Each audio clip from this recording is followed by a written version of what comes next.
listening to the Liquid Shape Podcast with your host, Cody Perez. Welcome, everyone. Happy Saturday, but for you, it's going to be a happy Monday. Here's another episode of the Liquid Shape Podcast with Cody Perez. And Mariah Longfellow. And this week's guest is a musician, rapper, rocker, Lyrizone. So in segment 2, we'll discuss about him and his career and all the great things that he's doing right now currently. So make sure you tune in for segment 2. But for now, we are going to go through segment 1 with the question of the week and give you an update on what's going on with us and all that fun stuff. So we'll kick it off there. How was your week, Miss Mariah? That was good. I mean, it was nice and sunny, and now here we are on the weekend, and it's raining. It's raining, of course, and it was like short weather week. I was wearing shorts this week. Yeah, I know. It was nice and warm. Easter Sunday, it was fun. Hung out with both fams. Yeah, we went and hung out with your mom and dad, Yep. brought them some food skis. Then we went and hung out with my side of the family, fucking ate a lot of good Oh, it food. was And so cute seeing your nephew. Xander, Yeah, just, Easter egg hunt. I was teasing him. I was acting like I was going to steal all the eggs. Of course, you got to be the bully uncle and toughen him up a little. Oh, and then it was cute when Hope posted that he said it was the best Easter he's ever had. I love that. Oh, I love it. It was a good time. And I always love hanging out with your family, my family. Yeah. It's just, They're good I'm a people. family guy and I love spending time with people that truly matter in your life. Like it's one of those things where it's easily can be taken for granted, but you never know how long you are around here or how long you have your family around. So you got to spend those moments with them when you can and cherish them. Absolutely. Family's important. It was a lot of good eating and great food and just fun times. And hot. We have had the air conditioner on. We That makes me started the happy. AC. Yep, we started the AC and Getting my summer boner ready. got the patio power washed. I can't speak this morning. But then you got a little war injury Yes, I sprayed myself with the freaking power washer on accident. on the top of his I kind of, stomach. subconsciously, I think I just squirted myself just to see like, how hard does this really hit? And boom, I was like almost point blank, dude. Stop. It was, I'm not kidding you. It was bad. Well, yeah. And I didn't even feel it right away, but you got to think these motherfuckers, like they will get some stone out of concrete and shit. So like they are powerful as fuck. It's not like PSI on the motherfuckers is it's not bad. just like the water in the faucet. No. So it definitely hurt. Lesson learned. And Just put some dirt on it. You're fine. I was fine. No, here's the thing. I didn't even put anything on it. I took a shower after I got done because I finished my duties. I was bleeding, but I finished my duties out there. And then I took a shower because I had, dirt and grass all over me. Mm-hmm. And after that, I didn't do anything other than just, I had my flip-flops on just to keep it breathe and whatnot. But after that, I haven't put Band-Aid on it or anything. I'm from the old school, man. I don't fucking need to get stitches or go do like over dramatic shit. Like when you get hurt, you figure it out. You just keep moving. Walk it off. Walk it off, exactly. Well, the patio looks fabulous. Thank you, babe. Well, except for certain parts or It's like grease the trigger, spots. grease spots. Figure out what to get that up. Can No, I just use the Dawn spray soap that I use that gets the grease off the dishes? you can try that, but if any of you guys out there know of what can take off some hardcore, like smoke grease, fat grease from barbecuing and all that off the certain parts of the patio, let us know because we've tried a lot of different things. I think in the past we've gone to Home Depot and purchased things. There's this one stuff I want to get. I think it's called Zeb or Zep or something like that. I think it's supposed to be really good. Where can you find it? Home Depot. We might have to make a trip, but we know how that is. I want to get a planter and some potting soil, and I want to go be free in the garden center. Yeah, and we're still awaiting a quote. The person that we're working with was asking questions about what kind of pavers we want, so we're waiting on that. And I already told him, I said, dude, as soon as you give us the, what you found and the official quote, we're going to pull the trigger and we're ready to do this because we want that patio ready for summertime. We can have friends, family, come hang out, barbecue, comfortably. Leaning. Yeah. So I'm excited for that to be done. I am too. And then the next project after that is going to be our stairs are fucking. And then after that, it's going to be the room, our master bedroom. We need to pull the carpet out and get some flooring in there. Hardwood it, because carpet's gross. Yep. And so that was my week for the most part. Yesterday, what did we do yesterday? Oh, yes, Last night. duh. Yesterday we went and saw Mr. Pauly Shore at Helium Comedy Club. That was a blast. Oh, This yeah. motherfucker's still wild. Dude, he's wild. What I loved about him the most, I think, is that the character you see on TV is exactly who he was on stage. Yeah. As far as his goofiness, his unfiltered humor, his personality, just the way he comes off. Like, obviously, we don't know him, Yeah. but I feel like he's very authentic, and he's probably very similar to that with the volume turned up a little bit for, obviously, to entertain. But we got to meet him too. That was fun. Very brief. Very brief. There was a long line, so it was very quick. So he wasn't like super engaged because I could tell. Well, for two, I think he was really high or I think something. he was very high. He looked like he was very high, and he smelled like he had been drinking. Yeah. And smoking. Yeah. And then he had a huge line. So I think, and we did the 7:00 show. So then, of course, he had the second show. And so there was a huge line. And so I think by the time we got to him, I think he was kind of overwhelmed. Like, oh shit, I need this. I need to speed this up. I still got a whole nother show. So, I mean, he wasn't super engaged, but I'm not like mad at it or anything. No. I get it. He was probably being a little fucked up and had a lot going on. He's like, I asked him if he liked metal, and he said, "Fuck yeah!" And I handed him the most recent American Overdose CD, Artificial Infection. he So said, thank you. He said thank you, and he looked at it, and hopefully he blasts it, and maybe we'll see him blasting some. Who knows? Like, that'd be fucking awesome if I just saw him like say, "Oh yeah, this band American Overdose." Like, I should have brought him a shirt. But what happened prior to us getting there? I just want to note, and I want you to remember the next time I fuck up, remember how calm I was in this moment last night with you. Okay. So our friends, Justin and Kim, get to our house. So we were car pool together, double date, a rue. We get to Helium early, got a good spot. It's not super crowded yet, like just vibing.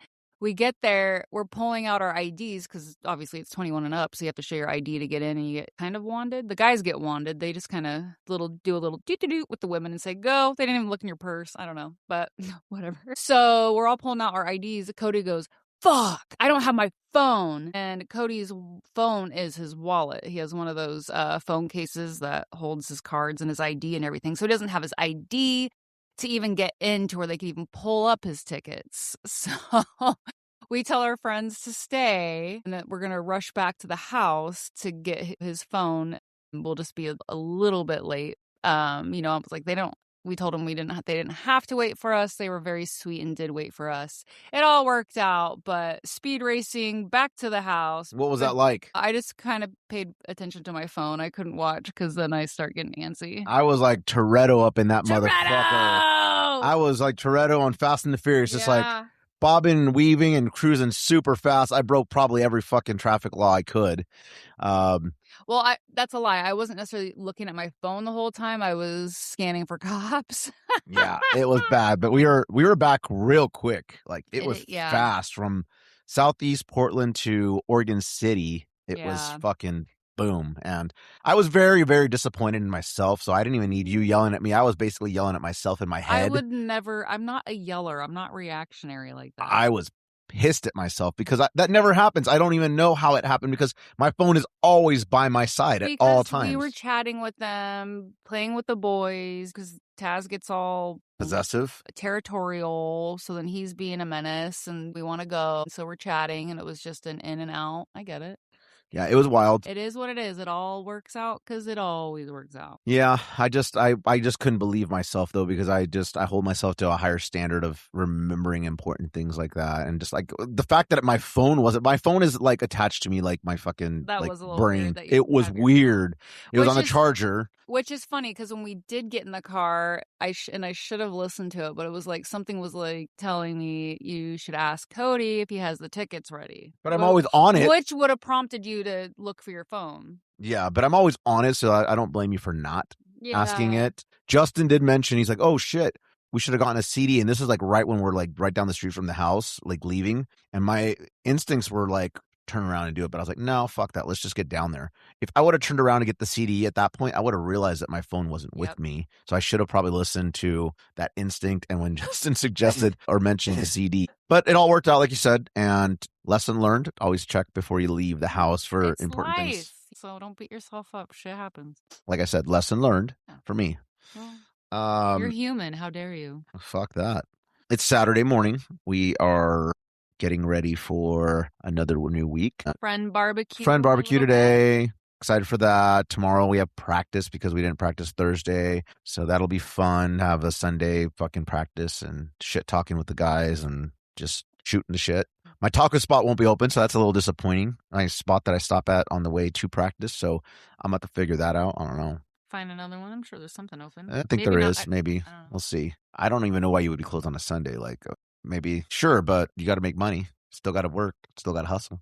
All right. Well, this week's question of the week, we got a lot of responses, a lot of long responses. So we might have to run through this one kind of quick with our replies back and with our answers, just because I don't want to. I think mine will be really quick just because I've already talked about it before, previous episodes. But new people might hear it. That's Obviously, like new people are always tuning in. By the way, we are at 475 downloads so far on the podcast, which is fucking awesome. That's 475 people that have downloaded our podcast since we started in January. Do I even know 475 people?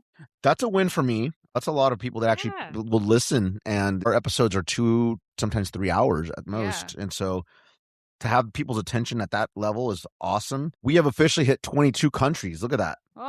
22 countries that we are being listened to. 116 cities. That is really fucking cool, dude. Like, thank you guys. Thank you guys all so That's much. great. That means we got the friends world everywhere. to me. It does take a lot of time and effort to do this podcast, and it does interrupt our other busy events that we have going on. So, but I love doing it. So when I get tired of doing this, or you get tired of it, we may take a break at some point. But for right now, this is fun. You're stuck with us for now. Yeah, or like herpes forever. Just kidding. So let's get to the question of the week. And this week's question is, can you think of the most toxic relationship you have ever been in? Tell us about it. Some follow-up questions to consider. You don't have to answer all of them, as always. What kept you in that relationship? Looking back, were there red flags you ignored? Why? Did this relationship reflect anything about how you saw yourself at the time? What was it that was finally the breaking point that made you leave? What did you learn from it? Did you repeat some of the same mistakes and get involved with someone that was similar? What boundaries did you learn you need now? How are you different in relationships today because of it? Was it love or attachment? Did you stay because you cared or because you were afraid to leave? How did it shape who you are today? Good or bad? I love this question. And this was my own question. Sometimes I have a question in mind, but I'll ask ChatGPT to perfect the question. Anyways, so we've got some answers. We got a lot of answers. So first one came back from Alex Frazier on Facebook, and Alex said, most toxic one was a long distance relationship I met online. It was after a messy breakup, so it was more of just not wanting to be alone. Every time I'd go and visit, I'd regret it, but I stayed with her. So many red flags. Better to be with someone out of state at that time when everywhere I went in town reminded me of the breakup. That's tough. When you jump into something because you're trying to avoid something that, that you were in, it's never good. It still feels just as lonely. Yeah. And I can speak to that from my times of being single. And there was a time that I craved a relationship, and I would be seeking, and not finding it in anyone. And then there was times that I was like, well, I don't want a relationship, but I do want the benefits of being in a relationship. So you still go seeking, and you find, but then you end up hurting people. You end up doing more damage to yourself, because then at that point, it's like it makes it even harder for you to want to commit to anyone when you're getting all the benefits from multiple people of being in a relationship. And then at that point in my life, I was already very chaotic. So I can totally hear you on this, Alex. Ignoring the red flags is a simple thing to do, just because you're telling yourself, you know what, this is better than being alone, or better than being in that breakup that I'm in, or thinking about that. This is distracting me. And so I think one of the things that I found about when I've gone through breakups is I get myself really involved in something. So there was a point that I was doing kickboxing for a while, a lot of working out, just finding hobbies that just completely distracted me. From my first major breakup, the band was a huge distraction for me. And so that kept me very busy. And luckily that stuck around with me. The band was something that I absolutely was like, all right, this is a lifetime commitment for me. Yeah. Any thoughts on Alex? I mean, same. I mean, I've done it, especially like after my marriage, just kind of jumped into things because I didn't want to be alone. Doesn't mean it was healthy or anything like that, but it was just something to fill the void because I didn't want to be alone with myself and my thoughts. So, yeah. Understandable. Yeah.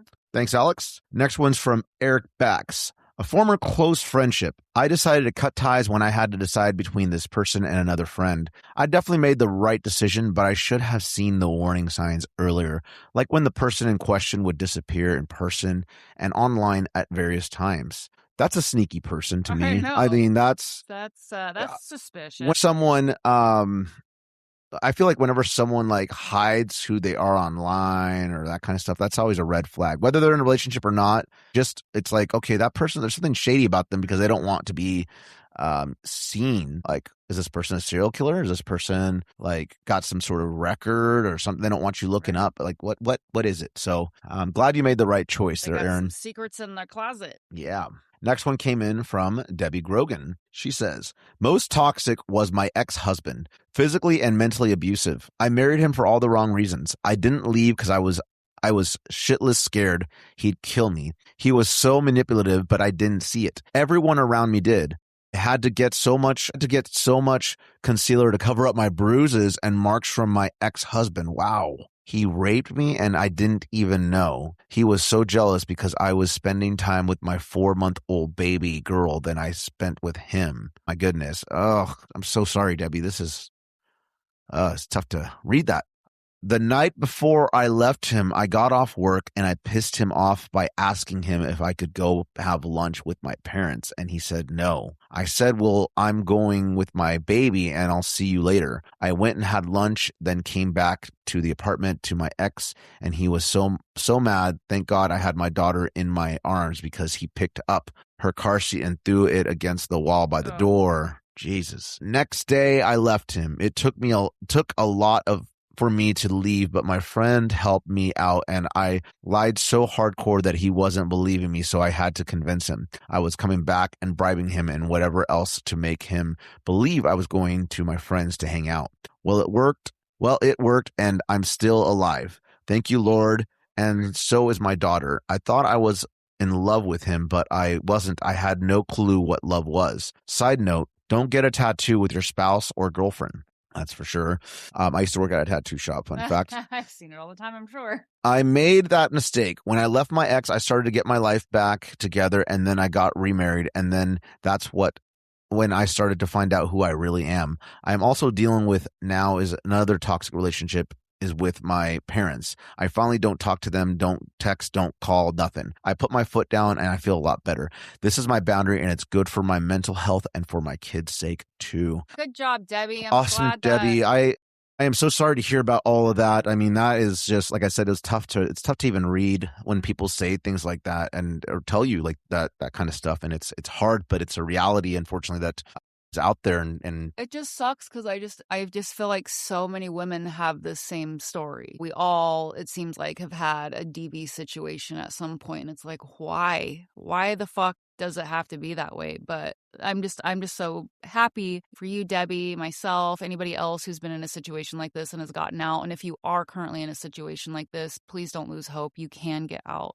Just start trying to keep your head as clear as possible. I know it's really hard, especially when you have someone who's physically, not only physically, but mentally. The mental abuse is the worst, in my opinion, because it really fucks up your mind. You're not thinking straight. It's just a heavy cloud because all you're doing is walking on eggshells. How do I keep this person happy? How do I keep things calm instead of chaotic? But just know it'll work out. Just, you can get out. Yeah. And I mean, a person like that, unfortunately, what's probably going to happen is they're going to move on to the next person and they'll do it again to another person. And, and hopefully it doesn't get to this, but you hear about cases where people end up dying. They end up killing them, their kids, they kill themselves or whatever. Like that's just, it's such a bad situation, bad thing. And this is speaking from someone that I obviously have never luckily been in a situation like that, other than I saw physical abuse on the side with growing up with, I've talked about this before in the past with my dad, with my mom. And that I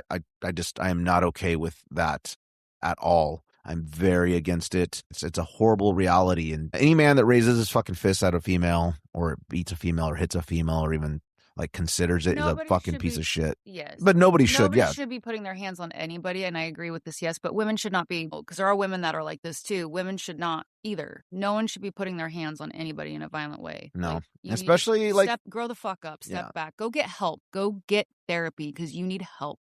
and leave. Like, if you're not happy with that person, instead of beating them, be like, okay, well, I got mental issues. I got to go work on myself, and this person doesn't deserve this. No one deserves this. Move on and go get the help you need and let them be. Like, the mental abuse is what's crazy is that one thing with mental abuse is you can't shut that off. Even when you're at work, you may be on the job and that person's like those thoughts of worrying about like, oh, am I going to piss that person off? Am I doing something wrong? Are they going to think I'm doing something I'm not supposed to be doing? That kind of shit. And it's like that you can't turn that off. There's no way to turn that off. It carries. I mean, even in my job that I have now, it's like I had PTSD in the beginning with my boss, just in how like she had a point in time where she was super kind of passive aggressive, and so that was hard for me. It's fine now because we had a conversation, worked everything out, but it was hard because it really triggered my past, and it was like I would just shut down. I'm like, I can't do this. I can't talk. I can't do anything because it's just taking me back to a very unhealthy space. But yeah, I mean, it follows you. Thank you, Debbie, for sharing me on purpose to farm reasons to push me away, etc. She couldn't find anything, so she gave up and decided to dump me based on her sheer boredom of me, which was also a tactic she used to convince me to try to take her back while accepting less amounts of freedom and space. I could go on, but I stayed with her because we had just moved in. Sometimes life binds you in ways that make it hard to respond appropriately to red flags. It's easier to get away from people like this when you aren't binded to them through a lease or contract, etc. And even then, the fear of change and being alone is another factor that affects everyone differently. Yeah. And even though I endured hell, it sucks to say that the breaking point was just her simply breaking it off. But sometimes those bereavements are actually just spicy blessings. Woo, spicy blessings. I like that. Yes. Yeah, I can hear you on that for sure. Like, it's hard to leave something that you know is bad, whether you're the one that's being the target of it or you're contributing to it or you are the person. Like, for whatever reason, when you're with somebody, I mean, at least it is for me. It's hard for, like, I've talked about this before. It's hard for me to break up with people. I just can't do it. I'd rather them break up with me. I have no problem with someone saying, oh, I broke up with them, or I broke up with them, or I left them, whatever. I'm okay with that. I've purposely in the past push things so far just so the person leaves me because I can't do it. I don't like going through the process. I've done it one time, and like I told you guys, I got chased after with a bat, and it was just craziness. Well, that bitch was obviously psychotic. Yes, very psychotic. And so I always tell you guys, don't fuck crazy, because if you get them pregnant, you're stuck. Yeah. Well, you live and you learn. Yeah. So thank you for sharing Neckbeard News. The next one is from Rachel Wilkinson Wiley, our friend. She says, there is one I've been in that could have sent me to a place that you only bring tears and flowers to. But friendships can be just as toxic, for sure. But I wrote down my pain, hurt, and mourned the loss of what I so thought would be. I burned the book, and now I can say that the growth from saying goodbye and choosing joy when they so thought I'd be afraid, sad, lonely, and miserable makes them the loser and I the champion on my world. I chose that world to be amazing and full of love, adventure, and growth. You two are some of my favorite peeps, so I'll be tuning in. Oh, thanks, Rachel. Thank you, Rachel. That's very You're the sweet. Best. And I agree. Like as Rachel mentioned here, like when people try to make you think that without them, that you're gonna go down this horrible path or whatever. I actually wrote a song about it. We have a song that I released last year called Nothing Without You, and it's about situations like this where people will try to they'll mentally abuse you, they'll manipulate you, they'll do all sorts of things to make you think that without them you're going to be nothing, you're going to hit rock bottom and that kind of stuff. And those are instant red flags that you need to get the hell away. And I'm glad that you were able to realize that it wasn't a loss for you, it was a loss for them. They lost a good person, and you've moved on, and hopefully there's a lot more positivity now and love in your life, and you are surrounded by people that value you and don't put you down but lift you up. Yep. Absolutely. Thanks for sharing, Rachel. The next one is from Jesse Owen McFadden. Most of my relationships end by the person I'm with cheating on me or straight up ghosting me, leaving me with no explanation and me having to do investigation work to figure out why. I always choose to stay, which is my toxic trait, unfortunately. I take love to a different level, 20 years trying to settle down, and not one person ever fought to keep me. Well, you know what, though? Maybe that's just meaning that just my opinion, just from my experience, because I've been in this too, where it's like, I just had to take time to find myself and not even look for anybody to say I'm done, whatever. I'm not looking. I'm not out here searching for anybody. Not saying you are, but this was just me. I'm not going to look for anybody. If it's meant for me, if they're meant for me, they'll come. And if not, then I better get damn comfortable with myself. Yeah, and Jesse, what I would say on this is that it count this as a blessing. Yeah. These people don't deserve you. Someone cheating on you, someone ghosting you and making you feel less or like you're just an option for them. Never, ever, ever, ever chase. And I say that with someone that's been on both the giving and receiving side of doing things like this. Sometimes these people just want to feel like, oh, this person desires me, and that's all they really want out of it. People are weird and it feeds their ego. Yeah. So you just don't give into that. By what you do is at that point, you just cut off the ties. When you don't feel like you're being valued, be on the lookout for that and cut those people off. Because what happens is if you keep surrounding yourself around people like this, then it makes you think there's something wrong with you. And it makes you question everything you do. And then it's like almost like flies on shit. People like these type of people will come to you, use you for what you have, make absolutely. You feel like less. And then you start really second guessing yourself. And then you go down this ugly spiral and you don't need that.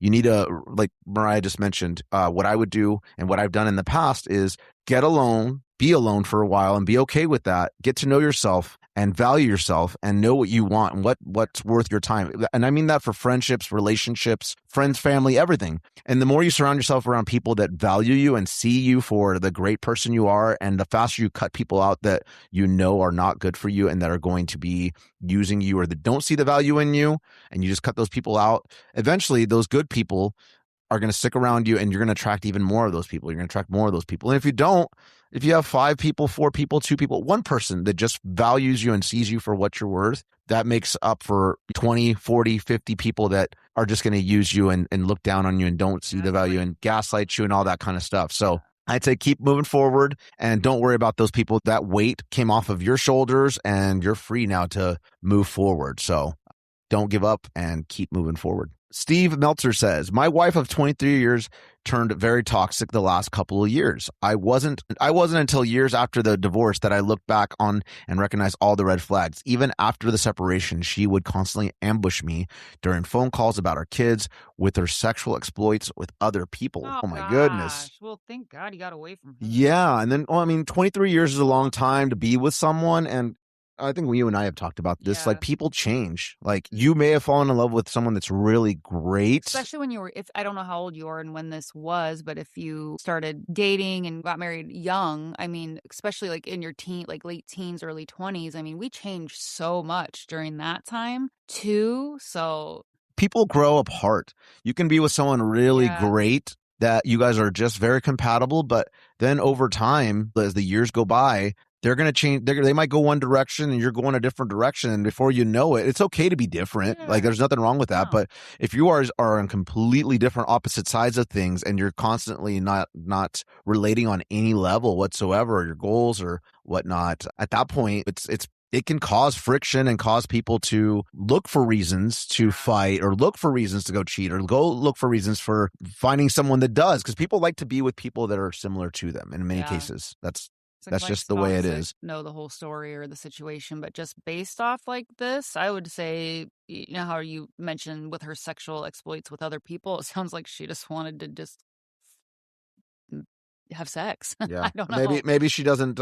It could be that in a situation like this, she just doesn't. She just doubts in herself, and she probably feels that she gets validation through that. Things like this. And especially in today's world now with social media, everyone wants to feel special and everyone wants to feel wanted and desired and all that kind of stuff. And that's normal human behavior. Once you take action and you're starting to do things that are pushing the boundaries and disrespecting your person, then of course that's not a good thing. But Steve, I'm glad you're out of that, and Absolutely. You deserve someone much better than that. And look at this as a new opportunity for you to find someone better and that matches with who you are today, not who you were 23 years ago. Thanks for sharing, Steve. The next one comes from Tessa Perez. My first husband was very abusive. It didn't start until after we were married. Soon after we got married, we were arguing and he kicked me.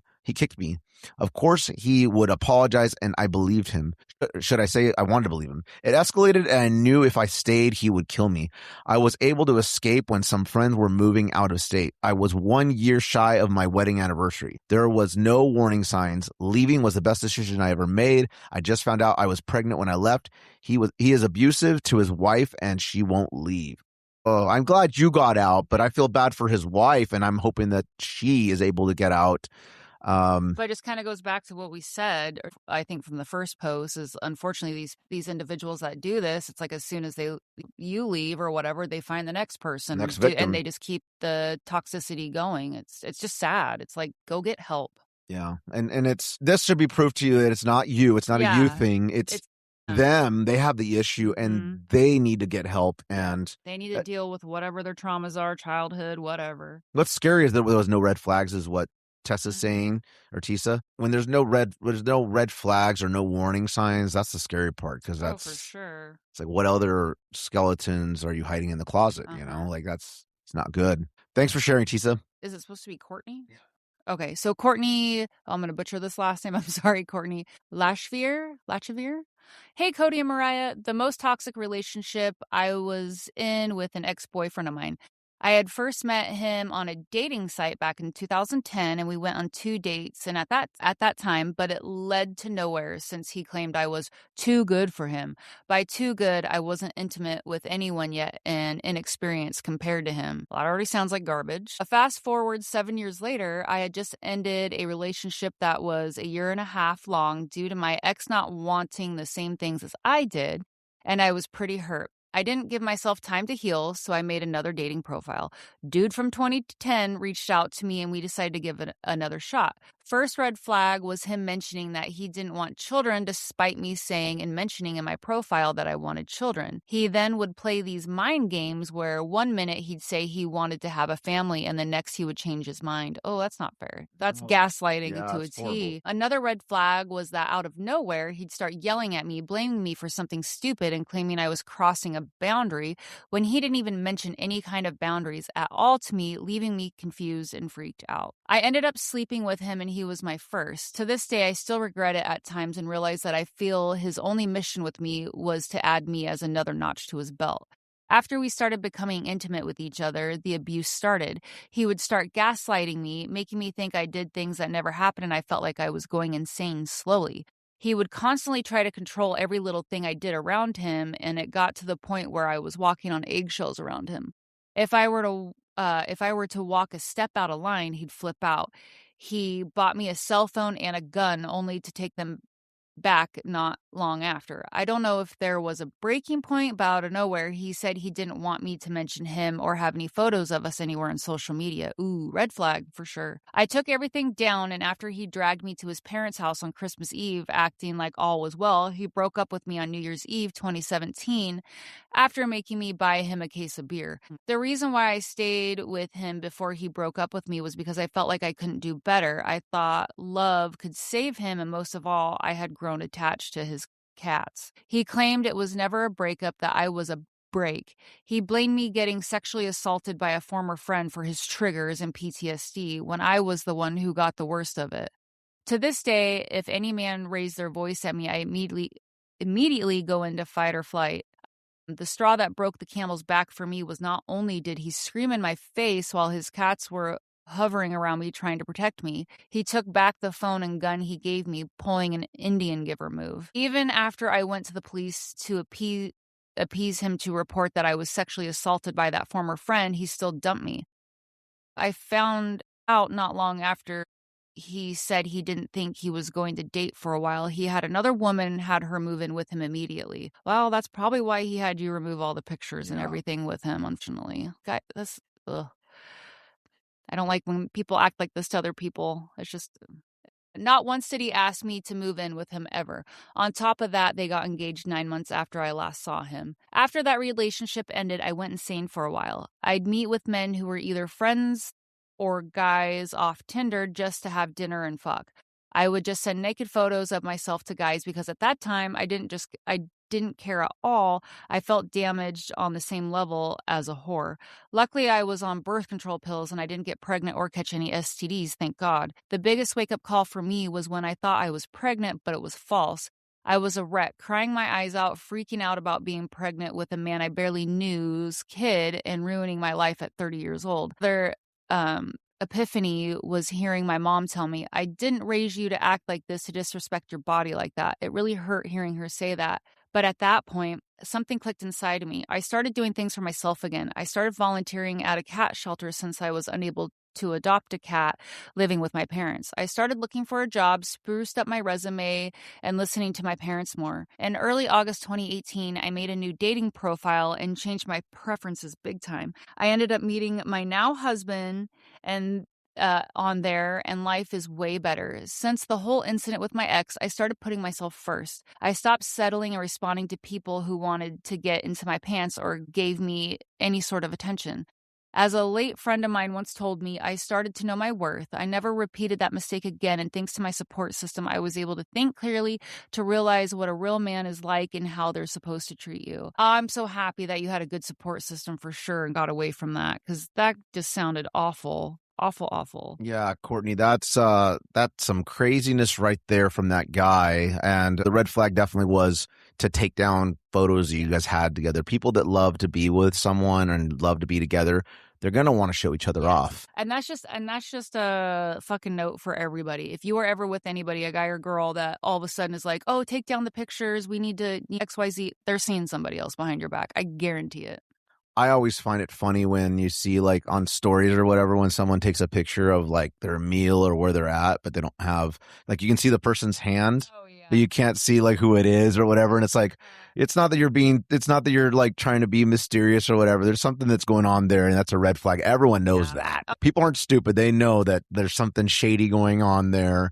And then there's people like, well, I don't want people to know my business. Well, you're right, because you're doing something shady. Like, but you also are showing a little bit of your business because you are like clearly a hand or something like that. So you want people to be engaged. Like, oh, who is it? Oh, they're with somebody. Who is it? Seeking attention. Seeking attention. That's literally what it is. And it's whatever. But I'm glad you were able to get out of that, Courtney. That is awesome that you have, now you have love in your life and someone that values you and does not gaslight you, and that doesn't treat you like you're just a person that they can use as an option or what have you. So going through all that sounds perfectly normal as far as, I think when you're in something really bad, it's very simple to go down the path of hunting different relationships or hunting different people. Like, I shouldn't say hunting, that sounds like, but looking out for love, or looking out for ways of, understanding if you're desired and if, what happiness is to you. And it's kind of especially when you have any sort of sexual assault too, that fucks with your head. And I can speak from that too. You start feeling less than, or can start feeling less than, and then you just start doing wild things. And then hopefully, like, luckily in your situation, you have that support system saying, what the fuck are you doing? That really helps you kind of get out of it and go, you know what? I'm changing my whole mindset because I'm going to love myself. Yeah. Mom made a great choice in giving you that advice. This one coming in from friend Nikki Bolt. And Nikki says, can you give I think these are the questions. I've had a couple but different toxicities. First one was my son's donor. He was a control freak. I wasn't allowed to work unless he was working at the same place, and off chance he didn't work there, I had to call on my breaks and lunch. Working at a call center, I would end up going to breaks / lunch late if I was stuck on a call, and I would get the third degree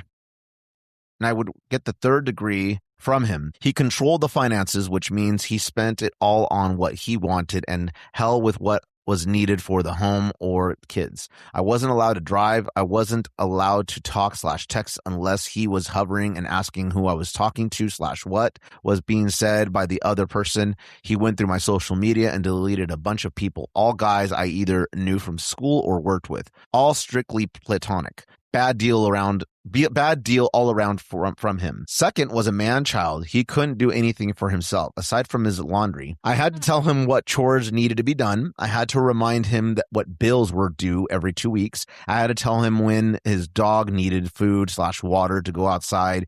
He would say it was his depression that caused him to not do anything, but the multiple times I brought brought up seeing a professional. I don't want to talk to a professional. I only want to talk to you. Like, that's cool, but a professional can help level you out, dude. I quit using my dishwasher, and clean dishes were left in the strainer for about a week before I did them. While putting them away, he told me he was going to do it. I had asked when he was going to do because of how long they were there for already. I'm not a neat freak by any means, but I do like to keep my home clean. And then, what kept you in that relationship?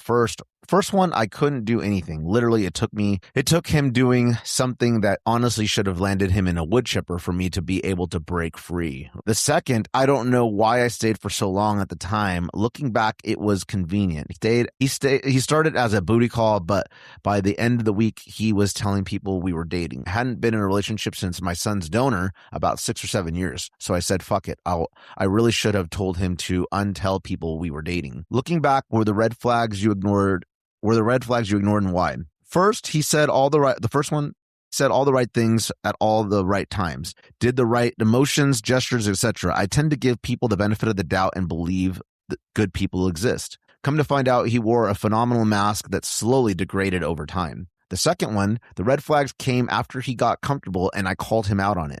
He said he'd do better, and me being me, I hoped he would. He changed for a week or so and then slowly drift back to being a man-child. Did this relationship reflect anything about how you saw yourself at the time? The first one, absolutely. I had such a negative view of myself because he had ingrained that I was pretty much worthless, that no one would want me with a kid, that no one really wants to be my friend because of XYZ. Second, yes, I realized that I had given him the benefit of the doubt too much. It made me realize that I'm a pushover with some things and I had to take a drastic step to end it. What was it that was finally the breaking point that made you leave? The first, I caught him molesting his daughter. My God. Wow. She was 3 at the time and on video told the detective where he had touched her. Unfortunately, no charges were brought against him because, according to the prosecuting attorney at the time, 1, I was stepmom. 2, she was 3.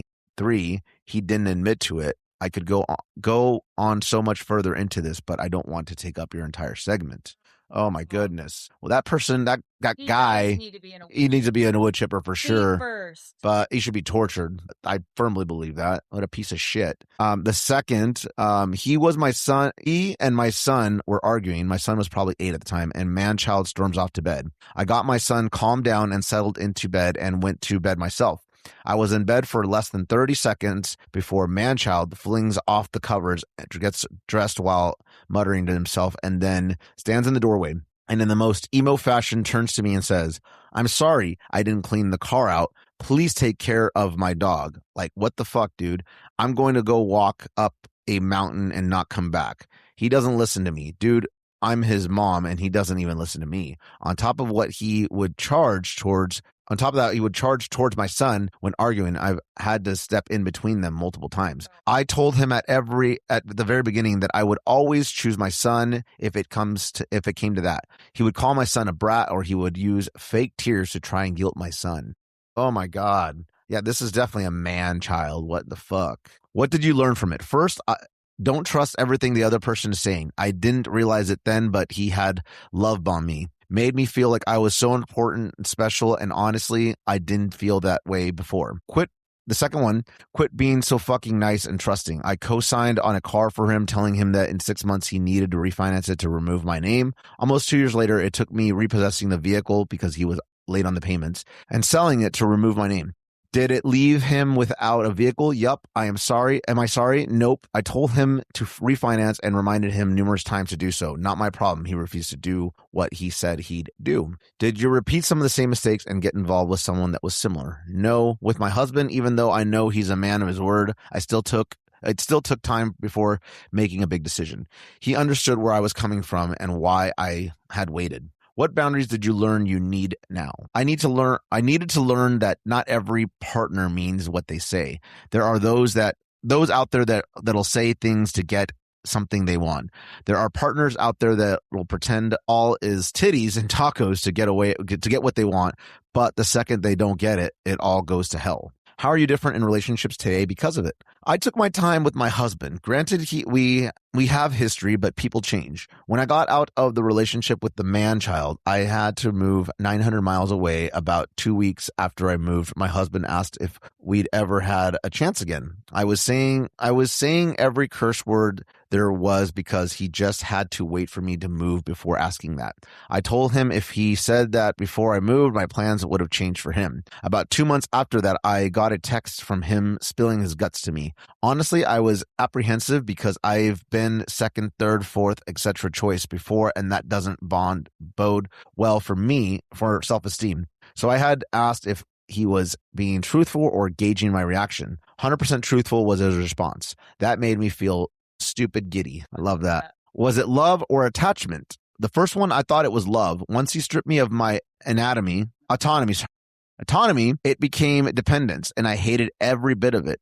Dependence turned into resentment. Resentment turned into independence the day I turned him in. Thank God you did. Yeah. I hope that person is rotting in fucking jail. Well, I guess he didn't. Got away with it, right?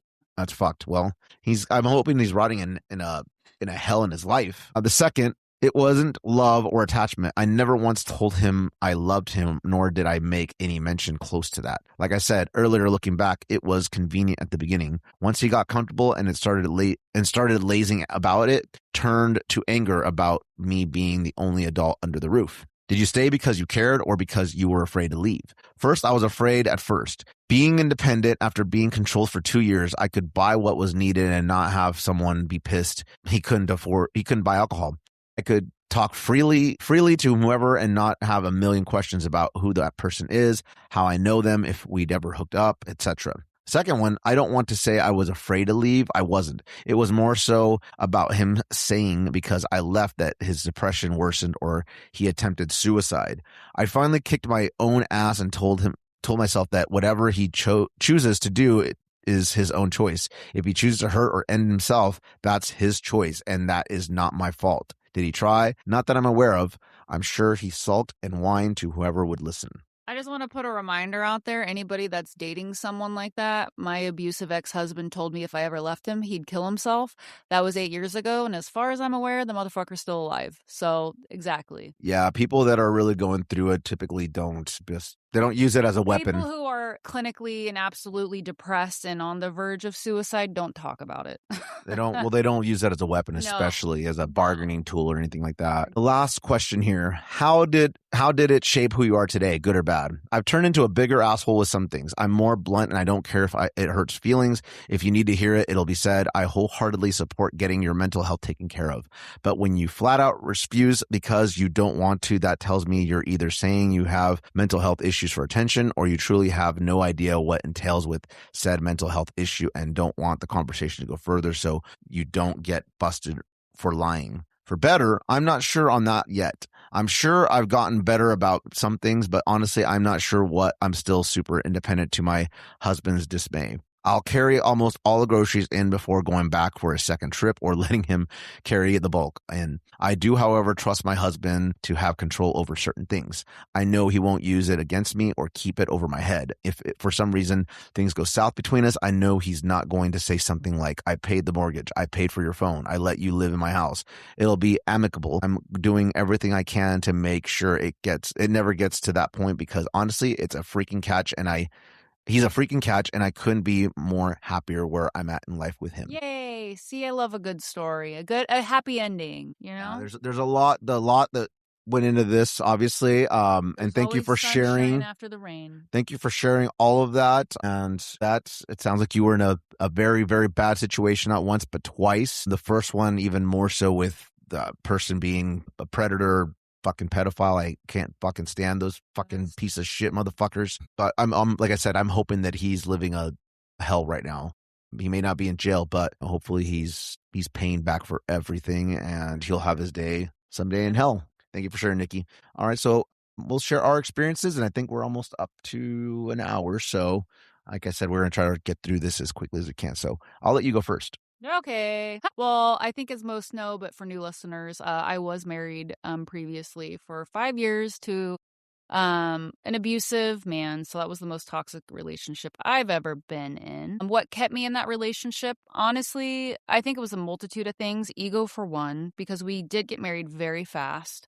And so there were so many people telling me from the get-go, like, it's never going to work. It's never going to work. So I don't know, just the egotistical person inside my head was like, I'm going to prove them wrong. No matter what, I'm going to prove them wrong. So I think with that mindset, I stayed a lot longer than I should have. But two, I feel like that's very common for it's people. very common, and I'm one of those people too. I like to give everybody the benefit of the doubt. I'm a very caring and empathetic person, so I know we all do shitty things, but I know deep down inside there is good, or I like to believe so anyway. And so sometimes especially in my past, whether it's relationships or actual relationships, friendships or relationships, I've probably been friends or stayed them too long just because I was like, there's good in there, I feel it. But then after a while, it's like, what the fuck are you doing?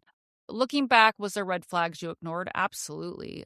Alcohol obviously was a big, huge one in this relationship. I mean, and that goes both sides. I was a big drinker. He was a big drinker. But in this instance, I don't, and it could be a mix of things, but I believe the abuse signs didn't show until after we got married and we relocated to Denver. So we were away from my family, friends, his family, friends, that type of stuff. So then he was really in control. And it really started that way. Did this relationship reflect anything about how you saw yourself at that time? I don't, at that time, I think I mean, I was ready to settle down. I wanted somebody. I was always the person that was like, I'm never going to get married. I'm never going to have kids. But in the back of my mind, like, my parents at that time were getting ready to retire. So they'd made comments of, we just want you to find someone. We want to know that you're taken care of, type of a thing, which I can take care of myself. Thank you. But I think back then, in the back of my mind, when I met him, something just clicked and it just felt right. I think we kind of trauma bonded is the issue too, because those never work. Well, I shouldn't say never. Usually don't work. So I think it was just a multitude of things of just, I got to do this, I guess. I don't know. What was it that was finally the breaking point that made you leave? Just over all the abuse. It just kept getting worse and worse as alcoholism got worse and worse. And he was more mentally abusive than physically. I mean, there was the time when he did knee me in the face on our anniversary. And there was times, that he threw shit at me or would come home in a drunken rage and break shit, punch the wall, punch the fridge, try to break our brand new TV. He would always constantly break his phones in a fit of rage against me for whatever reason. So I lucked out and we were supposed to move to Washington State because that's where he had a job. So luckily he was already there. So he was gone and our lease was up in a week, 2 weeks. And I had my friend had had just gotten a townhome and she's like, dude, I have a room. She's like, fucking move in with me. And I was like, all right. So I just said, fuck it. We're done. Because I honestly feel I had to do it with him not around because he is violent and had guns and all that stuff, which I'm not necessarily against guns per se, but in the event I felt my life was at risk trying to end it with him around. What did you learn from it? So many things. You don't rush into marriage. You don't rush into relationships. You need to love yourself first before you can love anybody else, or ensure that you're finding the right person that's for you. Otherwise, you just keep the cycle going of these shitty, toxic relationships because, I mean, it happens. Not only have we expressed it here through people commenting on the podcast, but from my own personal experience too. If you don't help yourself, you don't heal yourself, you don't love yourself, no one's going to do it for you. And you're just going to constantly do this cycle of going back into the shit. So do yourself a favor. Learn to love yourself and whatever that looks like. Love yourself. Did you repeat some of the same mistakes and get involved with someone that was similar?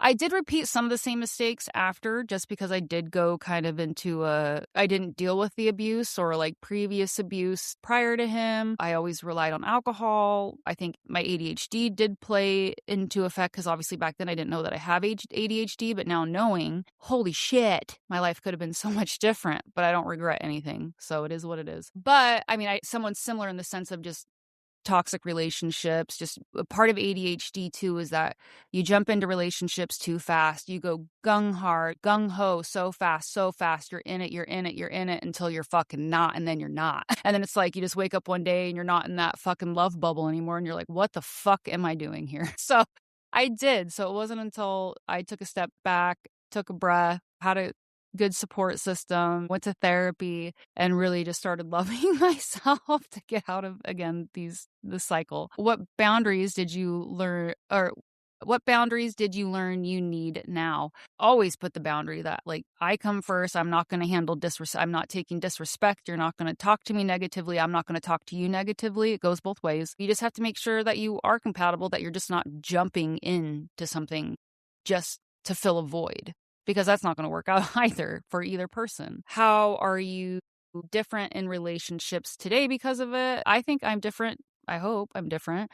And I communicate. If there's a problem, let's talk about it. And then just being respectful. Like, yes, I know we all can be reactionary when things happen, but it's really just taking a step back, breathing, and realizing, like, this is your partner. This is your love. Why do you want to talk to them so negatively? So holding back those negative words, thoughts in that moment that just irritates you, and just breathing and just saying, you know what? This upsets me because XYZ.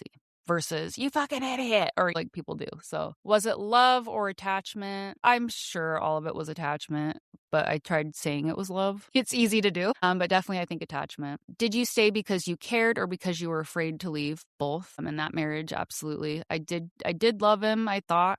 But it just got to a point, like I said, I was afraid to leave, but then it all aligned and he wasn't around, so I could leave. How did it shape who you are today, good or bad? I hope good. I feel like it's good. It's a big learning lesson that you really need to be careful who you are giving yourself to, who you are allowing to be with you all the time, be in a relationship, opening yourself up to them, allowing them to have access to your body, your mind, everything. I hope good. I feel good. I like who I am. I don't regret anything, good and bad. I mean, shit happens. Shitty shit happened. But again, I'm a true believer that we are meant to go through what we're supposed to go through to make us stronger.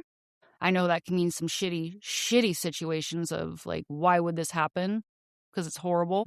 But with the right tools, it makes you, in my opinion, a better person. That way you take the next step of your life to be your best self and put yourself first in a positive way, in a good way. And not an egotistical way. When I say put yourself first, I mean love yourself so others can love you. Yeah. And I mean, like you mentioned that you have to go through some shit in order to find what you want and what you need and what you desire and what you deserve. And if everything was all rosy sunshine and rainbows and happiness, you wouldn't be able to appreciate it.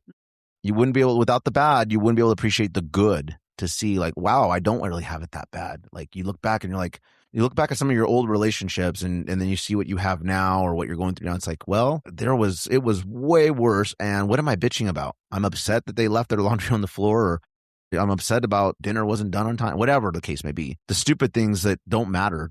Yep. That you can overlook. Let it go. Let it fucking go. Why hold on to it and hold a grudge to your partner? Why? And talk it out. Talk it out. Let it go. I've realized that. I think the most important thing I've learned in all of my craziness is that communication will get you so much further, and just being honest about where you're at. If something is bugging you or you're desiring something that you're not getting from your person, letting them know, like, hey, this is really bugging me. This is what I need. How can we come together to make sure that I'm getting satisfied, but I'm not asking you to do something you don't want to do? Right. Or where are you at with this? Or where are you, clarify where, and that way, because it's very likely that your person probably doesn't even know, unless they're purposely doing something.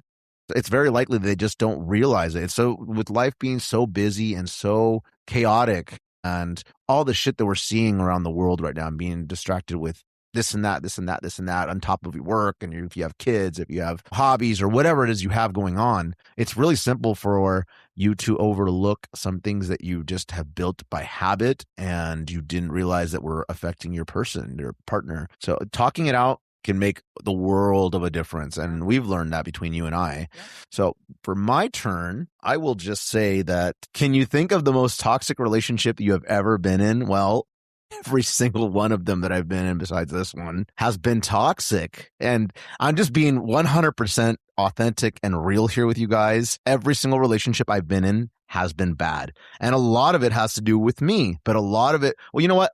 Fuck it. I'll say a lot of it, most of it all was to do with me. And whether that was my behaviors or the behaviors that I allowed to happen or the behaviors of who I chose to be with when there was clearly red flags there that weren't for me, that person could have been a great person, but they weren't for me and not what I really truly desired. And I stayed in it way too long. So I will take 100% accountability and say that I was the toxic person and I was the fault for it. Not that those people didn't have flaws or their own things, but I'm just going to own it and just say all of my relationships have been really fucking bad in the past. Like there's been so much crazy. I've been run over by a car.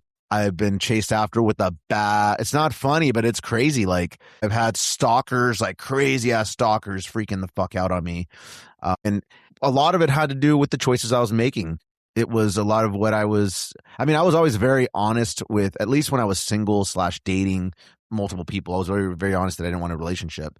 But when it came to actual relationships that I was in, there was a lot of like shadiness on their part and my part constantly, and a lot of one-upping each other. Like it was always competition. It felt like how can I outdo this person, or how can I not? How can I be better than them in then this aspect, or get more attention? Like I've had relationships where they literally were just about who can get the most attention in what aspect and in what way, and that is so bad. It is exhausting. It is very bad. And when something would be done to me, I'd be like, all right, cool. I'm gonna double that, and I'm going to make it twice as worse for you. I'm going to get you back and see how you feel about it. And then she would get me back twice, back and forth. Yeah.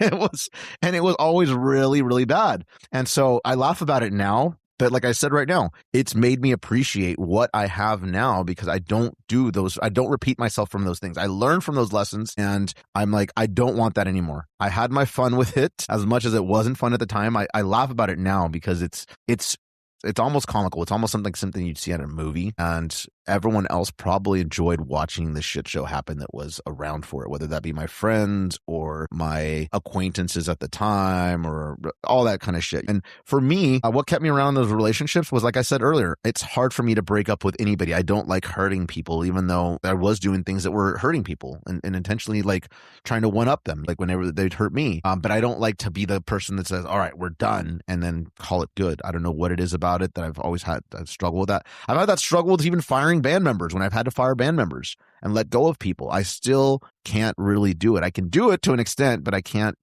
It takes a lot for me. When I get to that point, guys, it's really, really, really, really, really bad, because I just don't do that. I mean, the past when band members have been fired, someone else has done it, or it's never been one of those my strong suits. It's been a weakness of mine. So what's kept me in those relationships in the past has always been I think it's been attachment. It's been having those discussions and being just hard for me to cut the tie, as far as with someone that I'm romantically involved with, or with music, music is one of those weird things that when you're creating music together and you're creating memories and you're all that, it's a relationship on its own that unless you've been in a band, it's a bond. Unless you've ever been in a band with someone, you won't understand what that's like, because creating music is, you're sharing like emotions, you're sharing all sorts of things. It's an intimate own way. Yeah. Not in a sexual way, but in its own way. So I would say that's what's kept me in those relationships in the past. And the memories too. I think a lot of the times we reflect on the good times. And it's like, what makes me think about that is like, okay, if you can remember the good times and the bad times really don't matter that much, or maybe they were really bad,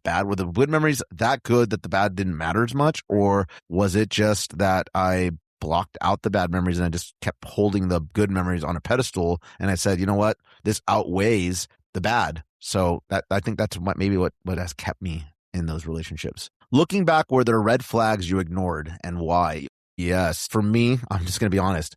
I'm all about, I like substance now, but I've always been about the looks. If I just see this drop dead gorgeous woman and we connect and we start making these memories and all this crap, I can overlook a lot of shit. And it's something about, I think guys in general are like that. If you're really attracted to someone and there's a bond there that you've built with them through various ways of similar interests and sexual chemistry or whatever, it's very easy to just be like, you know what, I can overlook that. You know what, no one's perfect. You tell yourself these things in your head. you overlook them. Or like you were mentioning earlier, I think we talked about this earlier about people that they have to prove something wrong. Like, I can change this person. I've been there. I've been that. I can make this work. I'm not going to let those people that were telling me this is not going to work. About it. So then you're just putting on a show for people. Yes. And that's horrible, because then you're not happy. No. Then you're not. And I've done that. I've been in those relationships where, like, I remember one that I was in, and everyone was always up in arms and involved in it, and telling me I shouldn't do this, or I shouldn't be involved with this person, and this and that, and this and that, and this and that. And I was like, nope, I'm gonna prove you guys wrong. You guys are just jealous. You're jealous because of who I'm dating. You're jealous because I'm with this person, and I'm gonna prove you wrong. Finally, to the point where it just bursted, and it was just complete shit, and everyone knew we shouldn't be together, and I knew it.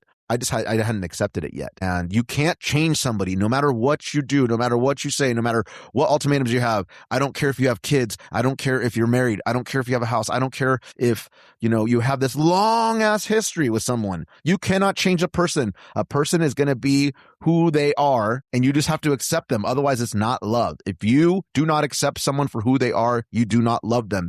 You love an idea in your head that you convince yourself that you're going to make them, that you can make them, and you need to stop that. That needs to cut the tie. I've been there so many times with past relationships. And I think that those girls that were with me probably had that same vision with me. They were like, I can change him. I can make him different. He's different with me, or I have this power over him. No, you do not. I'm telling you right now, I'm talking for all guys when I say this. You cannot change a stubborn man. We are the way that we are. Female is either. I know, yeah. I think it's kind of similar. I mean, I don't know if it's similar, but kind of just like someone that's an addict or an alcoholic or something like that. They're not going to stop until they're ready to change. Exactly. So you can't change someone that's not ready to change. No. And people are just stubborn, and they're stuck in their fucking ways. That's just the flat out truth. And people that are so hell bound and determined, it's like you're only hurting yourself and prolonging the hurt. And that's why I've been in all these long-term relationships. I'm a guy that when I am in a relationship, it lasts a long time. I drag it out. It's bloody, it's ugly, and destroyed at the end. Well, we're 4 years deep now? We're 4 years deep, and we've been good. So can't say, like, usually by this point it's already been destroyed and fucked up in my past relationships. So that's kind of where I'm at with that. Let's see. Did the relationship reflect anything about how you saw yourself at the time? With all of them, yes, because I wanted to have a girlfriend, and I still wanted to have my fun at the same time. And I felt like I kind of wanted to have the chaos, but I kind of wanted to have the structure. And I guess that's kind of what I wanted. And you can't really have both. It's either one or the other. If you're going to be chaotic, you can't be with someone. You got to just be single and figure out what's causing you to want to be that way. Let's see here. What's the next one? What was it that that was finally the breaking point that made you leave? Well, it's always been, like I said, them breaking up with me, with the exception of one person when I left it. And like I said before, I just don't like breaking up with people, and that's maybe something that it's just ingrained in me or whatever, and that's just who I am. But very thankful for all of these things, because every time I've broken up with somebody, or someone's broken up with me, whatever, I've came out way better, 100 times better. I look back and I'm like, God, I was a mess back then. The person I was with was a mess. And then I've seen how their life ends up turning out and where my life ends up turning out. And I'm like, yeah, I didn't want to be with that person. Good for them if they're happy and what they're living the way they want, but hopefully they are. Wish them the best. But that's definitely not where I wanted to be or who I want to be with. And I'm so thankful that I'm where I'm at right now. So every single time that I've gotten out of relationships, I've always came out happier and better in the long run.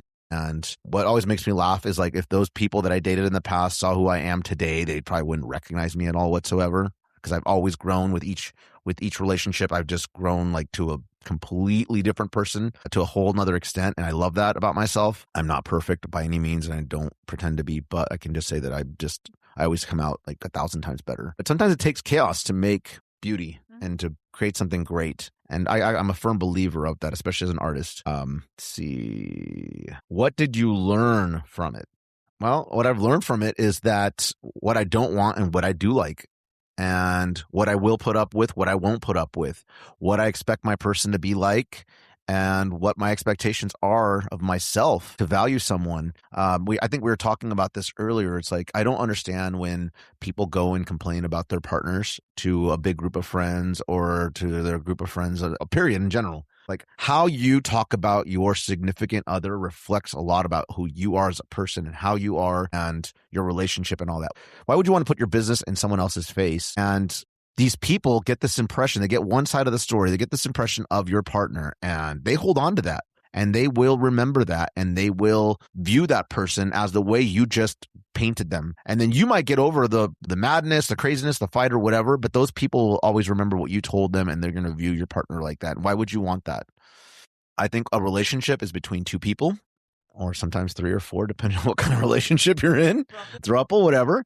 But it's between those people that are in that relationship. It's nobody else's business to know what exactly is going on, unless something crazy's happened, like you're getting beat or raped or whatever, like, and you need to let somebody know about that. But if you guys are having problems in certain aspects, go seek a professional together. Do what you want at the end of the day. But I would never go out of my way to go tell someone, hey, me and Mariah, blah, blah, blah, this, we're fighting because of that.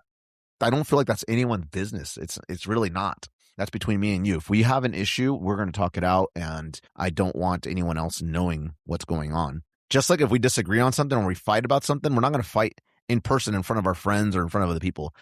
I refuse to do that. That looks really, really shitty and really bad, and it's no one else's business. Fight on your own time. Fight on your own. It's awkward for everybody and uncomfortable, but fight on your own time. People, you should be coming in together as a team, and you should be coming in, as a unit. And yeah, you can have little disagreements, but if it's a serious something, like just save it for later when you guys are in private and you guys can discuss and figure out your shit. Talk it out. Yeah. Did you repeat some of the same mistakes and get involved with someone that was similar? Yeah, many times in the past. I have when I was younger, I guess. I'd always get with people that were similar to my previous, and that's just had a pattern in the past. What boundaries did you learn you need now? Well, the major one is communication and respect. That's what matters to me the most. Communication, respect, honesty, and valuing what you have, not taking it for granted. Many people do that with relationships. They take each other for granted, and then they realize that when that person's not there anymore, things are all very different.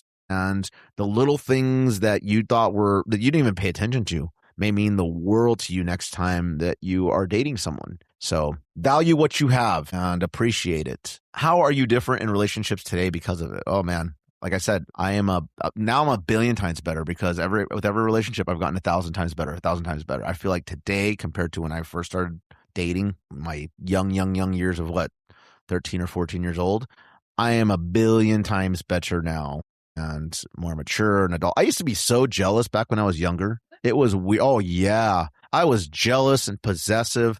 I remember one time I freaked out on my ex because, and I laugh about this now, and I'm sure if she heard this too, she'd laugh. But I remember she came out of the women's bathroom at a football game, and she had sprayed some perfume on her chest. And for some reason, I thought it was all sweaty from her doing something shady or something shit.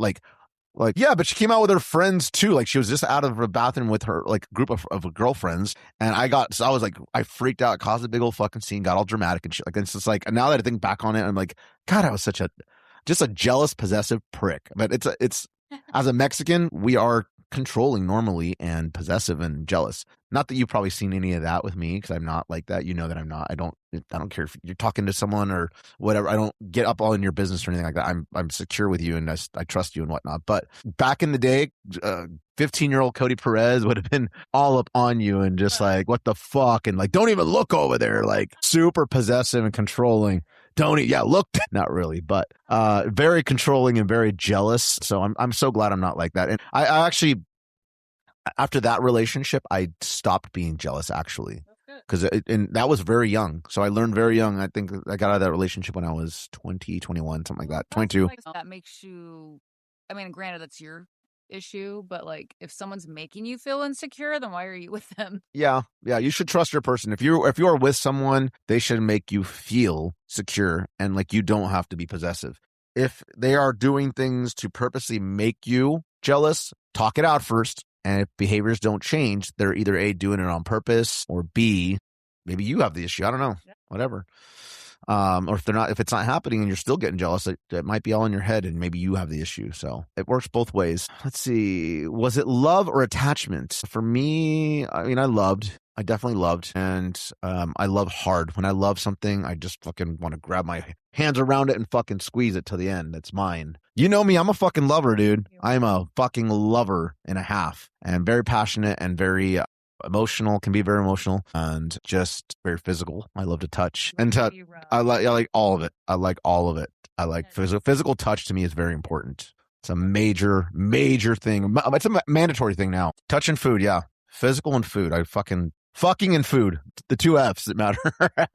I'm sorry you guys have to hear my dirtiness out there, but that's the reality. That's who Cody fucking Perez is. Did you stay because you cared or because you were afraid to leave? I wasn't afraid to leave. Maybe I was afraid emotionally to leave because it's like those memories are gone. Those memories hold you to someone, bond you to them. And because I cared. I mean, I cared till the very end. But then once you're gone out of my life, dude, you are gone. I don't dwell and think about it. I don't regret it. I don't whatever. I wish you the best, but I don't.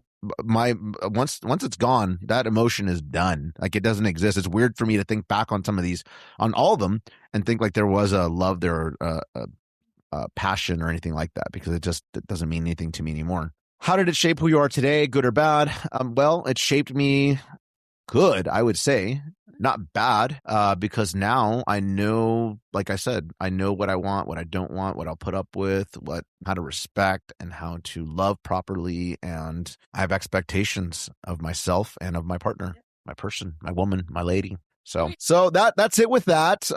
Thank you guys all very much for participating. I love when we have a bunch of answers, and the more details, the better, obviously, that we can work off of. And I thank you guys for contributing to the question of the week. Now we're going to go on to segment 2 with my guest, Lyrizone. So stick around and enjoy this one. How's it going, everyone? Welcome to segment 2 of the Liquid Shape podcast. And today I have a special guest by the name of Lyrizone. He is a nu metal artist from the Pacific Northwest. And I just recently found out about him and started looking into his music. And I'm pretty excited to have you here, man. How's it going? How you doing, man? I'm doing great and excited to have you here. I actually was checking out your Instagram earlier this morning. I didn't want to do too much digging around just because I like to get the conversation going here on the podcast, but I was able to check out some of your tracks and I like on Spotify, and I dig it, dude. I like the sound, definitely. Thank you. So, what got you into music? Let's start from there. If you want to just tell the audience about yourself, how you got into music, a little bit about your background, what you do for a living, all that kind of stuff, and we'll just go from there. Awesome. Well, hello, everyone. Thanks for tuning in. So, my name's Lyrizone. I am a nu metal artist. Guess you can kind of say more historical fiction. I have a little bit more in the dabbling, so kind of like more fantasy and stuff of that nature.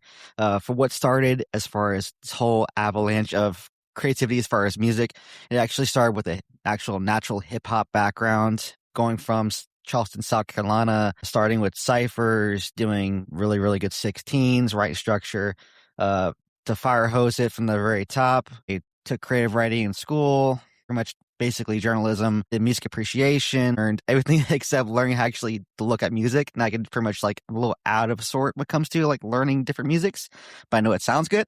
So my perspective as far as music essentially is also tying in psychologically what is emotion to what is music when you apply emotion to it logically, as well as what we physically feel emotionally and spiritually. And honestly, just having good upbringing as far as one, basically learn my creative side of journalism, proper writing courses, learn what's like spoken word to haikus and all these different phrases as far as like how you write different things and what each one means. And to where now it's essentially I get to make pieces of work where I create storylines off of historical elements and or political figures. And I did one kind of like more Julius Caesar based and have the character go in that time period, figure out what's going on, do a little bit of history, and essentially just guide it to having a fun spin on what my interpretation of history was. So love that.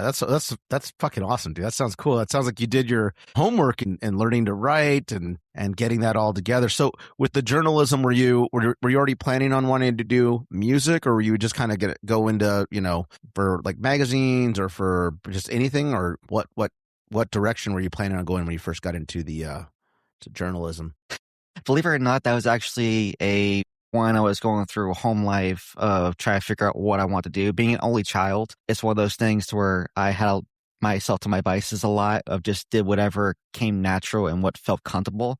Of course, I had friends and stuff of that nature, but when you're by yourself a lot, you find out ways to, one, figure out what you like and hone in on that, and things you don't like, don't get close to it. So mostly as far as journalism, I was enjoying the one of getting up citing the sources, essentially making sure whatever I'm saying and or writing or like documenting, making sure I know every side of the party, every perspective. Essentially, like they say, when you look at a number, I remember the psychological phrase for when you see one perspective, there's another perspective looking right at it with a different perspective. So every perspective is right in its own way.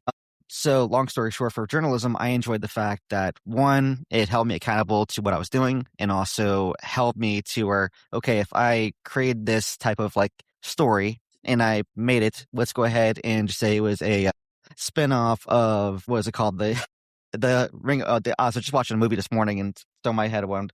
Essentially, it was like Charlie and Chocolate Factory, where essentially you have your own like basic idea and you want to build off that one, but there's so much creativity of how you can make it yours, and find a way to also give props and pay homage, but also find a way to, what does it make you feel unique about, and how could you apply it differently to yours. So journalism, I enjoyed, one, just breaking that wall down and literally just being myself. And also it sort of got me into the music appreciation phase, to where I actually took that as a course, just before you were able to actually elect your stuff. Now, I don't know if the kids could actually still do that, but I was actually electing what I wanted to do. And I was like, I want to be around music. Like, even if I can't read music, like I want to be around those that actually physically love it, and they maybe it would actually grow off on me. And I actually was using their pre-recorded rooms, and they have kind of like little bass rooms where band members would practice their parts.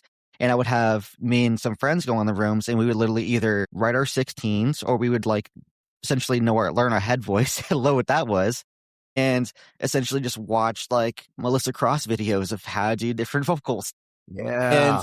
And that was one of those things to where I was like, okay, this is so cool. And before you know it, like, journalism and creative writing were slowly but surely turning into just me writing music when I got home. I would carry a marble notebook of just lyrics I wrote where I think of this really like clever line, or I just made a song itself, and it didn't really actually become a song. It was just me just writing ideas down. And slowly but surely it became to fruition to where that was what made me happy at the end of the day. So I just kept on doing it. That is awesome, dude. And being an only child, I can imagine that it probably lent for you to be really creative, because, you're by yourself. So you have your imagination growing up, and, you have to kind of, when you're not around friends and you're at home, you have to really get creative so that you don't bore yourself as a kid. Would you say that was true? Yes.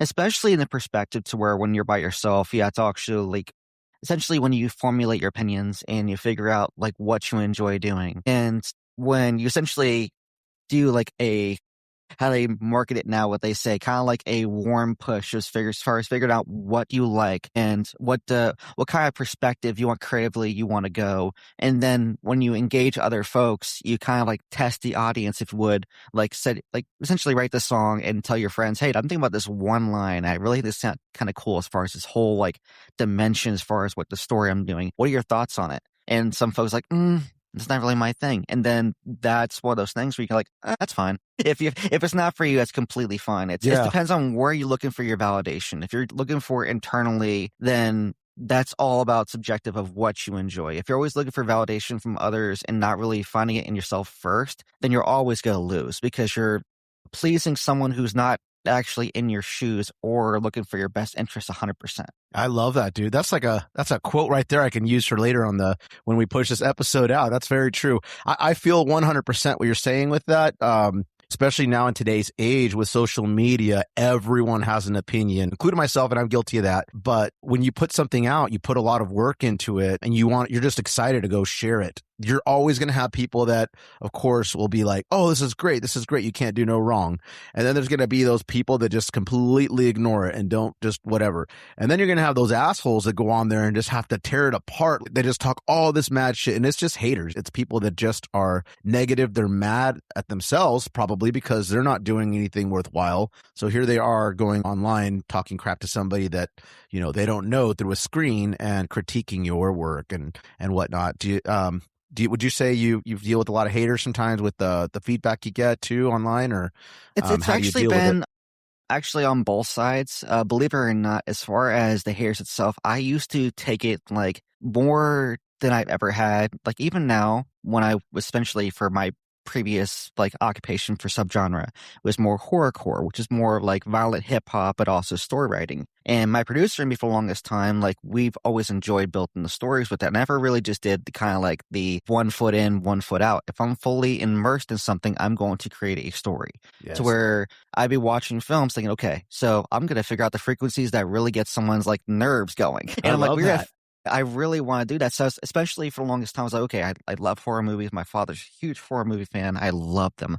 But slowly but surely, what are some of your favorites? I'll stop you there. Sorry. Lord, The Begotten is definitely one of those like weird ones. It's kind of like why does it make any sense? I don't know if you're familiar with The Begotten. It's definitely more black and white, very, very open-ended, very old school. It's kind of one of those like disturbing just to be disturbing, but don't really know where it come from. Essentially, keep your Reader's Digest version so you can still look it up and not feel your plot's ruined. Essentially, it's a viewpoint of the creature being God and coming down, and the way civilization accepts the form and physical manifestation of an actual God. It's actually more figurative, so that's where if you're watching it in different cultures, you can still appreciate it, because when you're looking at it, it's essentially humans not essentially showing humans its raw intent, one being intrigued, but also the violent nature just to be violent. And it's one of those things where even when personally, I think one of the first 5 that I like so far, I'm still a huge Hellraiser fan, always will be. Yeah.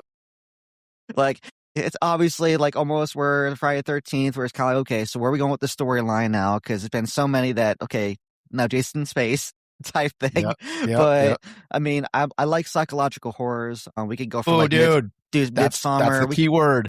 Like Babadook, if we can go kind of like more in the direction of like what's classified as horror of what is like deeply suspenseful. I believe there's suspense horror and there's literally just suspense, to where horror itself is unnerving, but suspense in itself kind of like what really makes your skin crawl and what makes the hairs in the back of your neck stand up. Yeah. Musically, I've always been fascinated by the call and response of what the vocals can do to make someone really immerse themselves in that personality. Like I said, being said for horrorcore, I love it, but I also fell out in love with it because one, it was very, very desensitized and dehumanized to a certain extent, where a lot of folks would not approach it like, oh, it's entertainment of watching a horror movie, watching Stephen King, to where folks were essentially just completely pigeonholed and not really understand what they're doing and the cause and effect of it. And me, I've always told folks I did performance states. I also like enjoyed like the background of it. Like I even did like building my own props. Like I did this little guts thing for a horror film I was working on, where I just did like nylon stockings, some dirt, colored dye, stuff like that. And it's all about enjoying the whole journey. To where now with new metal, like sort of say it's more hybrid, because I essentially have done enough songs to where every song is different. We don't have a template. We essentially figure out, okay, so what time period we in? And this kind of goes back to the very beginning as far as what got me into writing. It's just the fascination of what I can do, one, sonically to get the creator or let the audience feel I'm there, whether it be like small ear candy they don't catch until 4 listens later, to instruments where we have to literally figure out, okay, so what was played during the Roman times, and figure out, okay, so we got the flutes, we got this, like what instruments are not heard anymore. And it just shows appreciation, one, for how far we go in the process of learning, but also accepting that, okay, well, we're gonna be humans anytime, so we're gonna probably make some mistakes. But the same point too is that how genuine can I make this project and this identity mine? And as far as music, that's been my thing for the longest time, is just figuring out what makes me comfortable.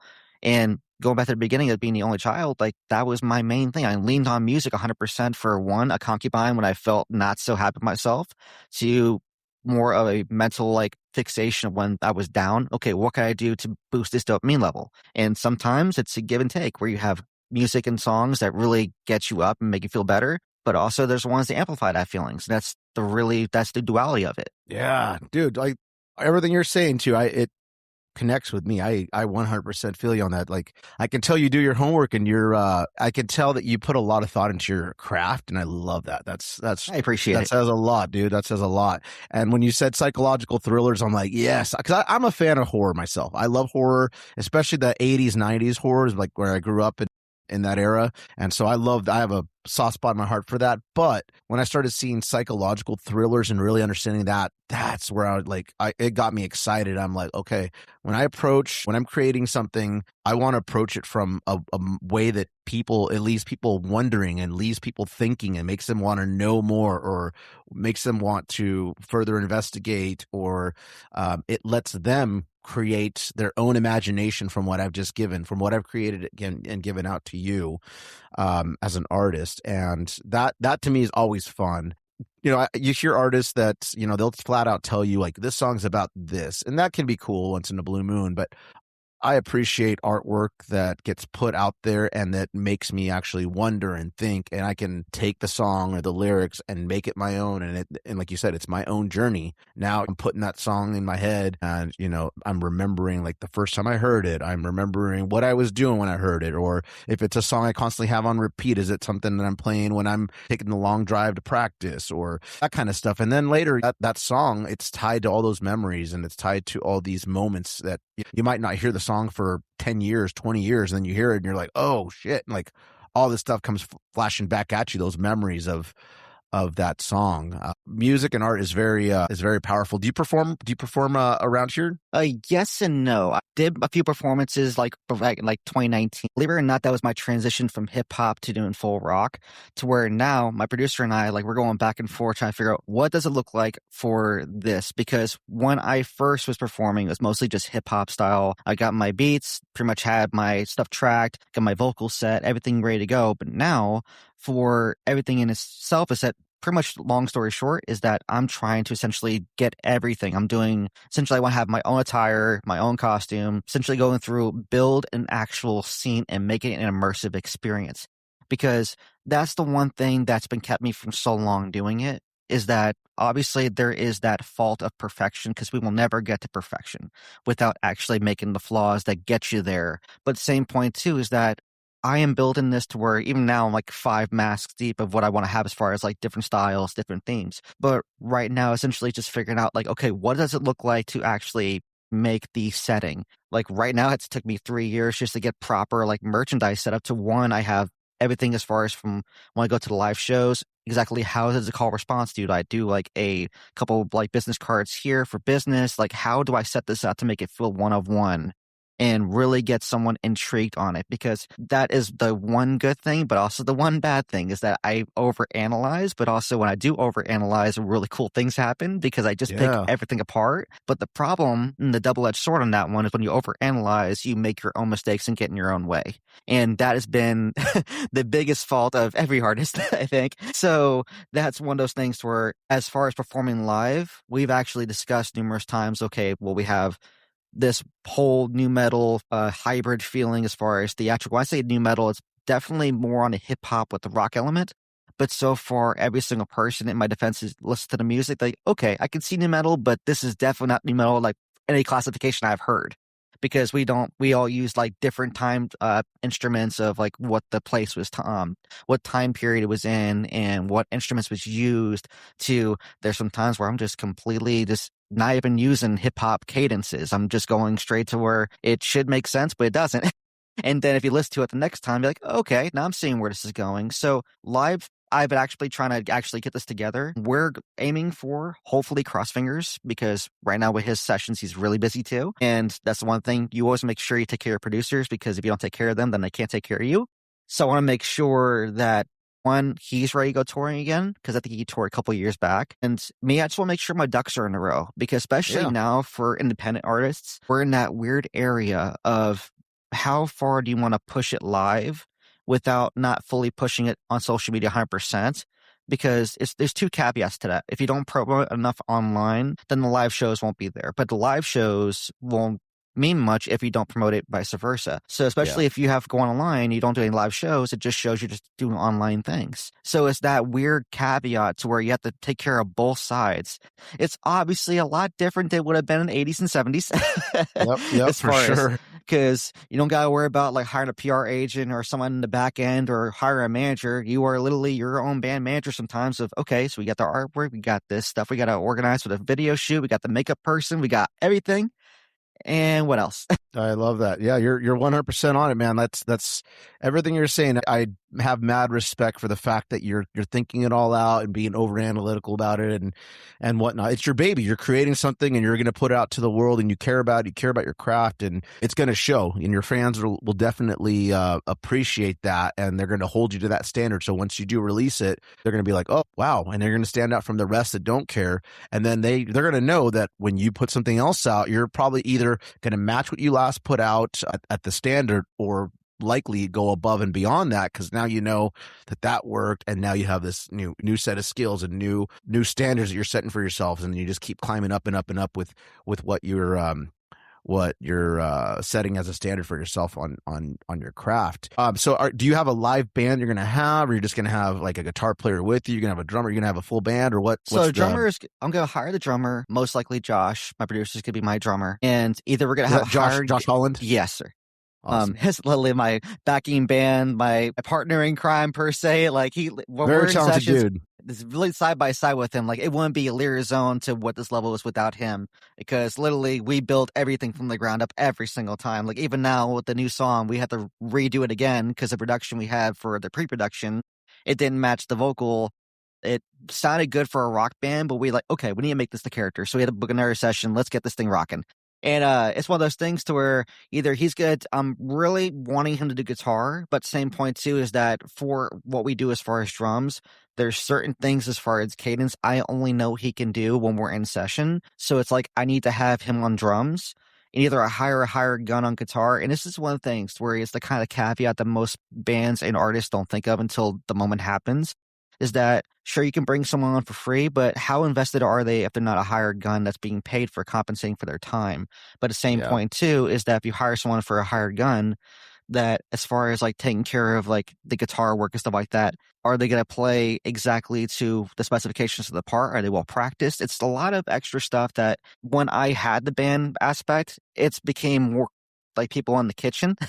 And I realized that there is responsibilities come with the band, and I always want to enjoy that, but I just haven't had that opportunity to essentially find those people just yet. And obviously what happened later on, if it happens, it happens. And when it goes to that point, but so far dynamic has worked where it's just me and him. So far that's been the game plan, is when we're ready to go, we're ready to go. I love that. Yeah. As someone that's been in the game for many, many years, I'm talking Respect. I started playing live music in the 2000s, but actually being in a band, late 90s, early 2000s. It is frustrating getting those people, and you nailed it when you said that. Yeah, how easy is it to get it? Because even when a person is writing music in the band, it's hard to get them inspired, motivated, or driven, or to care enough as much as you do. It seems like, with band members, you have different levels of people that, how much they care. Some people care a lot.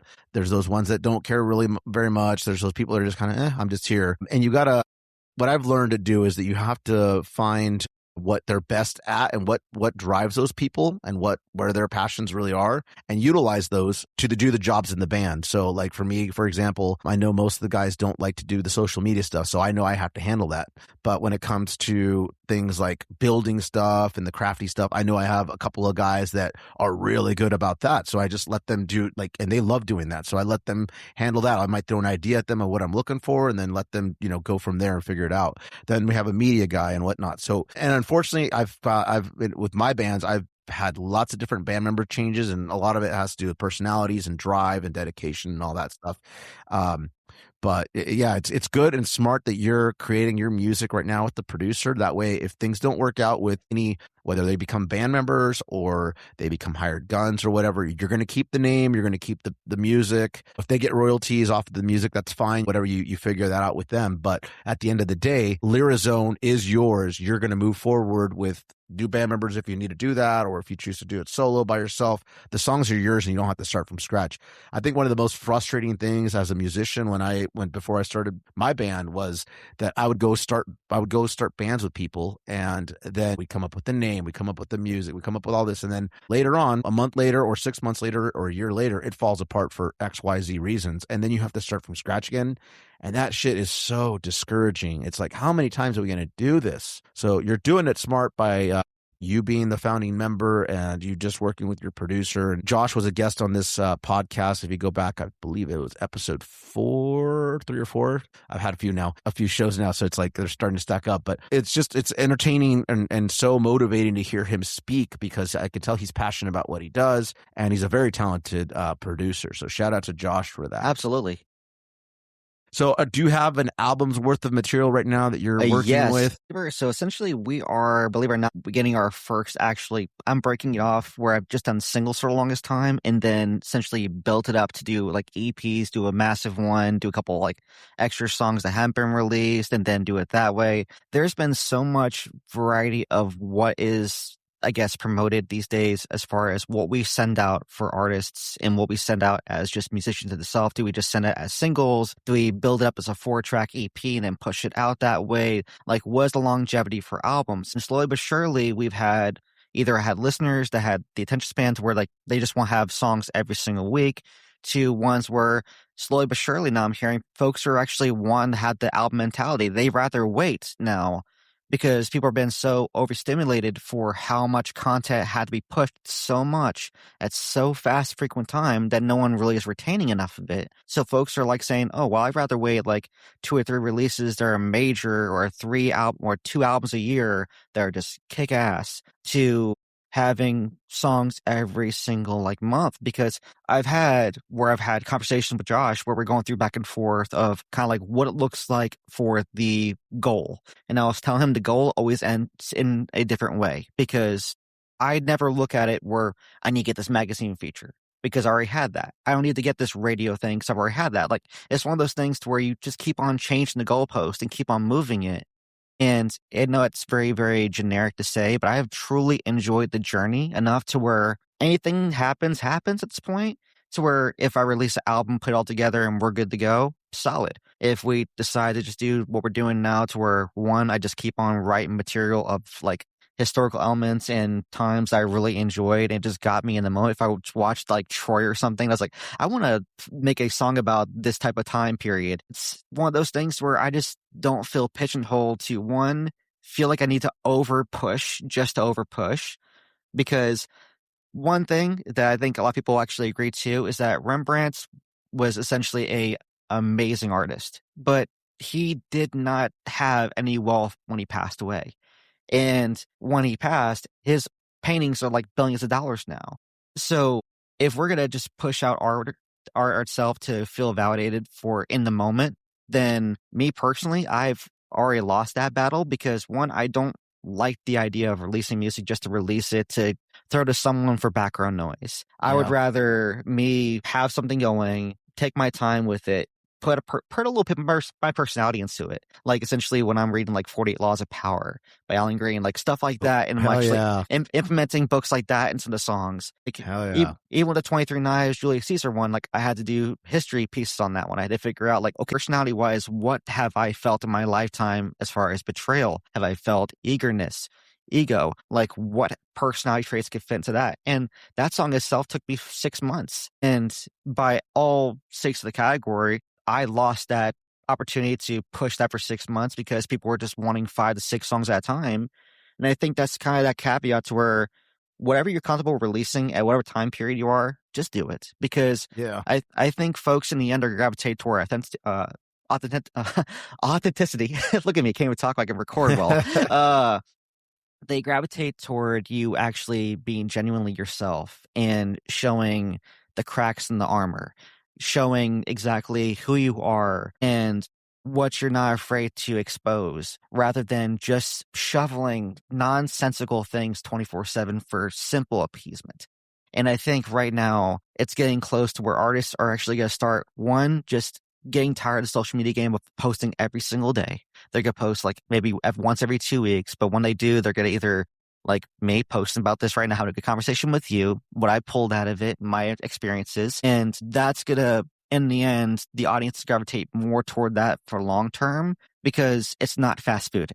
It's one of those things where you have to come through and digest it in a manner to where, one, it feels better for, one, you exposing who you are as a person, but also it doesn't feel like you can get that anywhere else at any time. Like, even conversations as far as bringing up like the school stuff. Like most of my issues when I was younger of learning this whole thing is one, I didn't have anybody to really reflect off of. And it goes back to what we were talking about earlier as far as like the substance abuse type stuff. Like that was a heavy thing in my household to where we had to figure out, okay, did we had a lot of alcoholism in the family. Do I rely on that for my craft? Do I just rely on myself to get better and just like not lean into that side that's been affecting my family for decades? Or do I essentially find a way to break that loop by one, hitting the uncomfortable side that most people don't want to dabble into? They don't want to dabble into their insecurities. They don't want to dabble into what made them act that certain way. That they have this trigger that affected them when they were like 16 years old, at 30 plus years old, they're still dealing with. It's all about accountability, in my perspective. Yeah. No, 100%. Dude, you have a really good head on your shoulders. And I like that sounds like you just kind of roll with it. And you're, like you said, you're talking about authenticity, and that is huge on people like that. That's one thing I've had to learn, like what's okay to post and what is like over polished.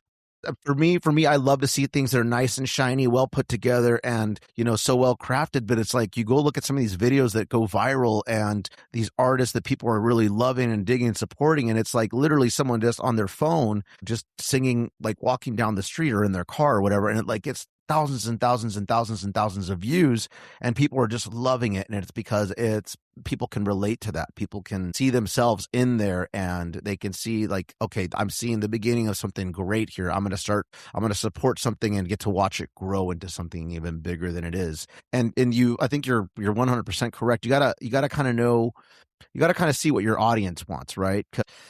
Some people, they're going to get tired if you keep releasing, weekly. They're going to be like, well, it's kind of like playing shows. If you play a show at the same area constantly, people are eventually going to stop showing up. They're going to be like, well, I can catch them next week, or I can catch them next month, or I've seen that show, that kind of stuff. I think there's no right or wrong way for people to release music. You got to just kind of figure out, like, what does your audience like? What should your brand be putting out? I know for me personally, we released a full length album, the last album that we did, and I felt like afterwards, I'm like, well, it was great getting that third album finally out. We did release a lot of singles along the way, but they have all these other great songs that really didn't get to shine because we didn't put the spotlight on them. And I like to, like, when we put out singles, I like to put out each song and give it like a month or two of promotion, do a video, do all the social media postings, pitch it to playlists, do all this stuff, and just put the shiny, bright light right on that song, and just keep shoving it in people's faces so that it gets stuck in their heads and whatnot. And then 2 months later, here's another song with another video and blah, blah, blah.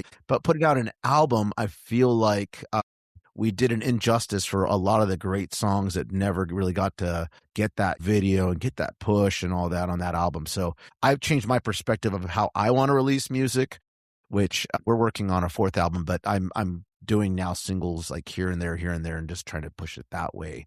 But you do see the artists that push out singles like once a month, and that goes great, like, or every couple of weeks. So I don't think there's a right or wrong way. I think everyone right now is just trying to figure out what works for them. And that's smart, because just because one thing works for one artist doesn't mean it's going to work for another artist, or just because it works for, if I see Korn doing this certain thing and I'm going to try to jump on that bandwagon. No, it's very unlikely it's going to happen for me, because they have a way bigger loyal audience, and then they have their ways of how they do things. So you're planning on are you going to do some touring when you start playing? I would like to, yes. My goal, I've actually had fans reach out as far as they do a gathering and Juggalo type of stuff. I'm like, I can do gathering, but I was like, okay, just let you know, this is not a horrorcore genre like anymore as far as my appearance. It's going to be more rock, and they still do it. So it goes back to, what do you value? In me, I just enjoyed valuing my people that essentially started from the very beginning. I've had folks who's still with me from the brand changeover and the genre change. And at that point too, is that obviously there was something that made them stay. Yeah. So at the same point too, is just that genuine, okay, this is what I'm doing. I don't know if you're going to like it, but here's where I'm at. And this is where my feeling is. Like, I already told the street team 24/7, hey, we might have weeks where I have tons of content every single time you turn your head is almost like overbearing of how much is coming out this one time. But it's also, there's times where we'll have artistic things where there's going to be a hiatus, because either I'm in my head a little bit and I have to do some like deep reflection of, okay, so what am I feeling? How do I diagnose it? Instead of the same calling back of like, okay, well, I'll fix it by just ignoring it and it'll just work itself out. No.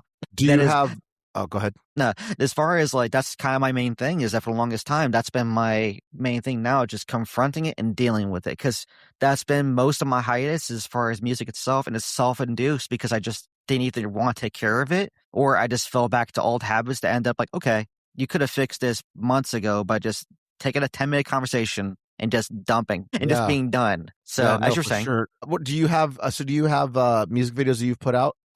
believe it or not, yes, they're mostly all for animated lyric videos, but right now I actually have my first actually hugely invested music video. This goes back to kind of like it's one of those things to where at the end it was a more of a case study of figuring out, okay, so how exactly do I want to pitch this? So I had to hire my first VFX artist. I had to do a full, go to an actual film studio, get the whole green screen drop effect, get the whole props. I actually have on the Lyrizone YouTube channel, I actually have behind the scenes of how the cover art was done. This goes back to like when you're ever just getting your phone out, just record it. Because one, I record for the moments. I don't really record for the glossiness. Goes back to, I do have some, I try to make sure it's good in frame, but also same point too is that I also have my phone with me so I can catch some bloopers, some fun moments, because this is as much for others as it is for myself. So at the end, I want to, one, remember the moments that, okay, this was new for me. And so it's like the first time I hired a makeup person just to like run these like veins out my mask and make my eyes like squirt this black liquid ooze, which was extremely cold. But essentially, it was one of those things to where like it was my first actual video, and I've had millions of videos, millions of lyric videos, animations, all this stuff. But it was the first video to where I was actually in character and really, really setting the mood. And we essentially did a crystal ball animation to where the character was reading the crystal ball. Long story short, I'm not trying to ruin the song for anybody, so it hasn't listened just yet. The song's called Make You Mine. The character... I heard that song earlier. I didn't see the video, but it's one of the songs I heard on Spotify. Thank you. But yeah, essentially he feels completely beaten down and heartbroken by this woman he loved, found she was smitten by another person and enticed. And he just said, you know what, I'm going to just wipe out every single timeline, because it first went from almost reading the personality of the character of denial, acceptance, regret. And I tried in every single part of the song to have some sort of human element. One, to make it more human, because it goes back to what you were saying before, is that as artists, it's cool to have a song sometimes where it just tells you, okay, this is a party song. But I gravitate toward the songs that I don't really know what I'm feeling at that time, because at every time I put it on, it would feel a little different. And one song you'll feel when you're listening to it, oh, God, this is a really, really moody song. And then you listen to it, you're like, oh man, the lyrics are actually really, really deep about this one part. And I think as artists, if we leave our songs open to interpretation, let folks just accept it. Our main goal, and when I say ours, it has to be like the main one, but my personal one is that I just put down what I'm feeling, articulate as best I can for a human perspective, and let it go. Because then whoever receives it and how their interpretation of it, it always relies on their journey and where they're at. They might read it a certain way, and who am I to tell them how they feel? So Exactly. Yeah, I love that. And I think something that you said that just really stuck out to me was that you said how you love the journey of it. It's not necessarily the goalposts. You're reaching for that. You're reaching for the goals, but it's the journey that you enjoy. And I absolutely love that part. I always talk about that too myself, where I think a lot of us sometimes it's really easy for people to get so caught up with, well, I need to get to X amount of views, or I need to get to X amount of shows, or I want to play that festival, or whatever that the case may be, that they get so caught up in getting there that they just don't take a moment to stop and appreciate those moments there. The real fun to me is getting there, going into the studio, getting creative, the recording, the practices, the drive to the show, what you're going to be playing, if you're going to be playing a big festival or a show opening for a national actor or whatnot. Yeah, it's great when you get up on that stage and you're playing, and that's what we all live for. But I think people don't appreciate the journey as much because they're just so caught up in like, all right, what's next? And it's like it's great to have that drive, but it's even more rewarding when you take a moment to step back and be like, you know what?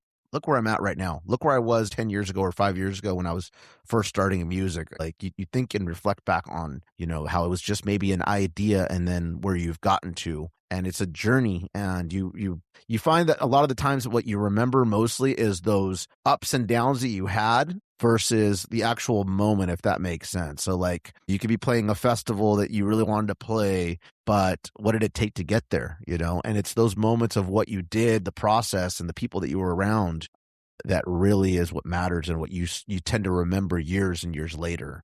Would you say you agree with that? Or I would say yes, especially for that's a really good way to put it. Especially for when we look at things kind of like we're painting per se. I'm gonna get a little more metaphorical here. You're essentially painting and seeing small dots, but you take a step back and you can see every single thing that made that picture.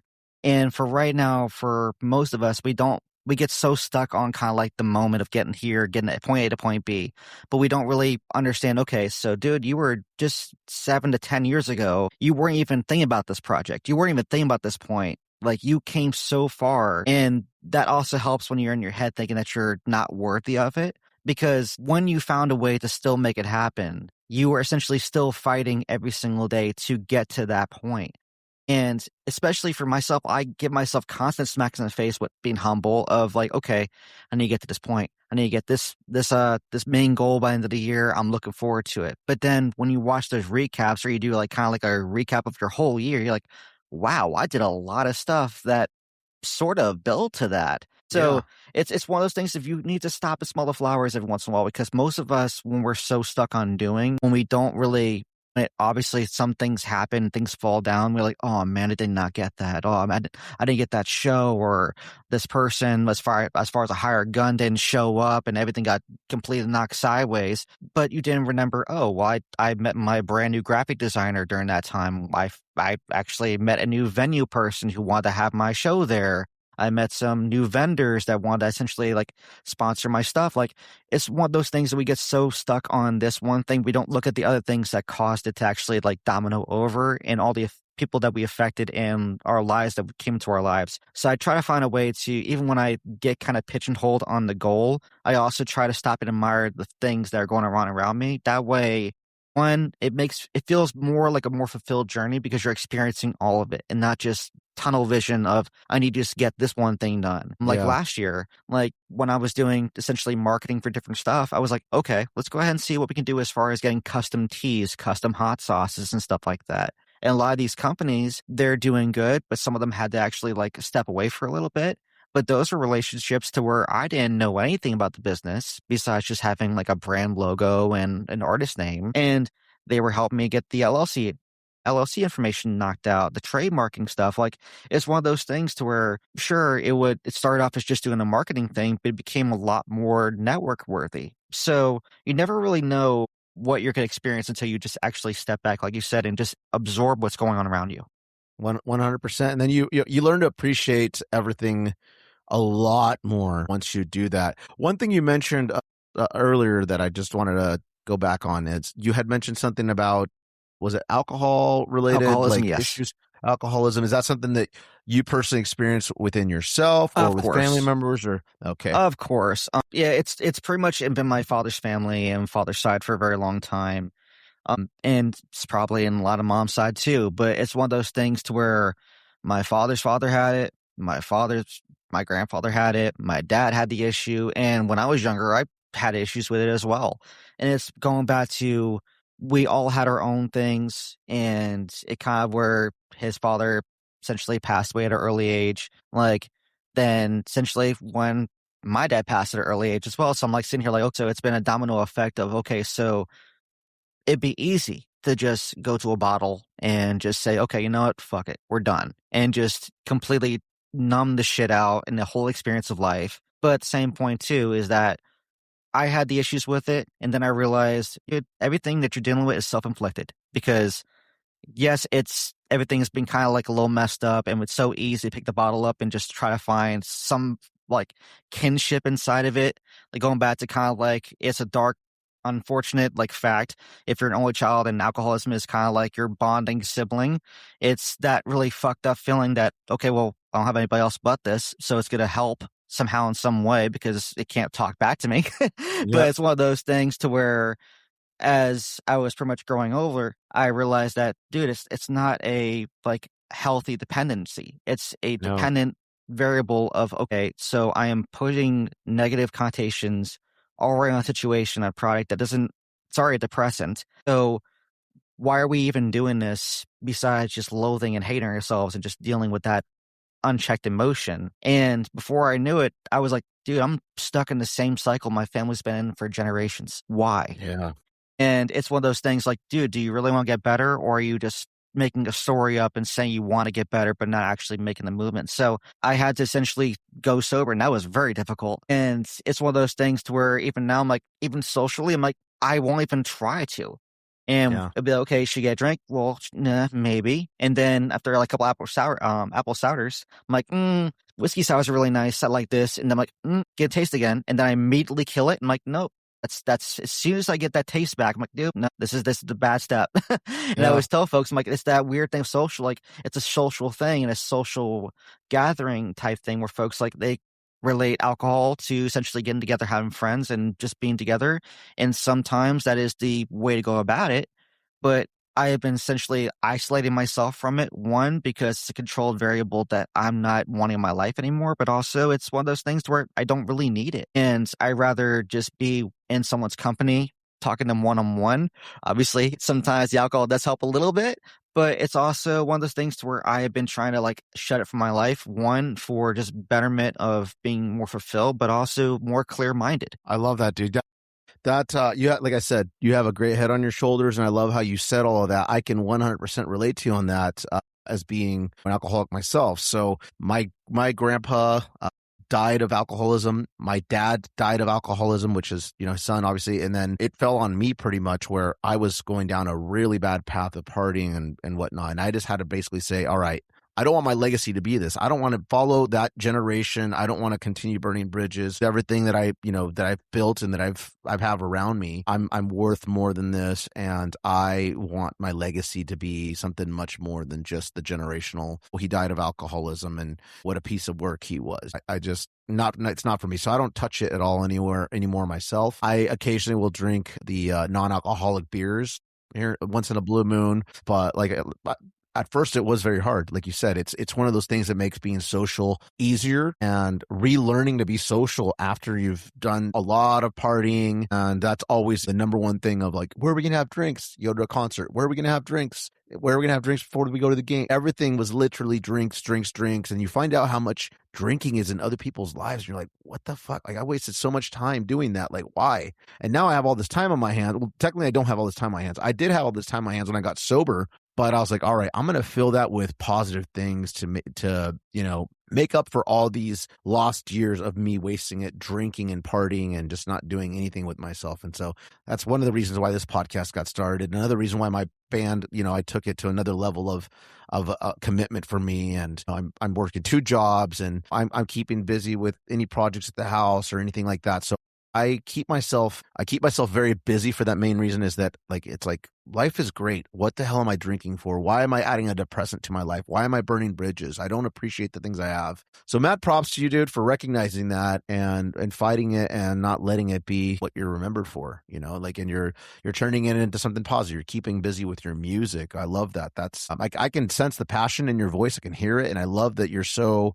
like articulate about everything you're doing, and you are particular and over analytical. Those are all good traits, and your fans are just going to dig that even more when you start putting out any new material, because they know, they're like, all right, I'm going to get quality because I know that he puts a lot of thought into what he's doing and what have you. So mad props to you for that. I appreciate it, brother. Yeah, it's just one of those things to where, like, going back to your thing as well, like feeding off yours, is that we can only get better if we just have the hard truth conversations. Okay, is it giving or taking away from my quality of life? And when it comes to socializing, yeah, of course, I probably would have a lot more time outside of here when it comes to music and working. Like, being a meat cutter in retail, that's my day job outside of doing music. And essentially right in front of my department is just a whole alcohol aisle. And I'm like, And every single time, like, no judgment to anyone else, because I had my issues, not the pot calling the kettle black. That was 6 o'clock in the morning. Folks who just come in and just, you can already tell them walk across the counter. You can already tell them they just got done drinking the whole night, and they just hit the shelf again. I'm like, dude, like, I grew up with that. I identify with that at a subconscious level. But same point too is that every time I look at that person, I think they're get better. They're coming here one day. I'm going to stop seeing them come in, either hopefully because they gave it up, or the opposite of where they just drank themselves and it was done. And I would like to imagine, and this is kind of like the half glass, half full type thing and positivity of trying to figure out, okay, we can always look at the bad side of things, but I want to imagine that they finally gave up the bottle and they like, you know what? I don't need this anymore to get where I need to go as far as a person.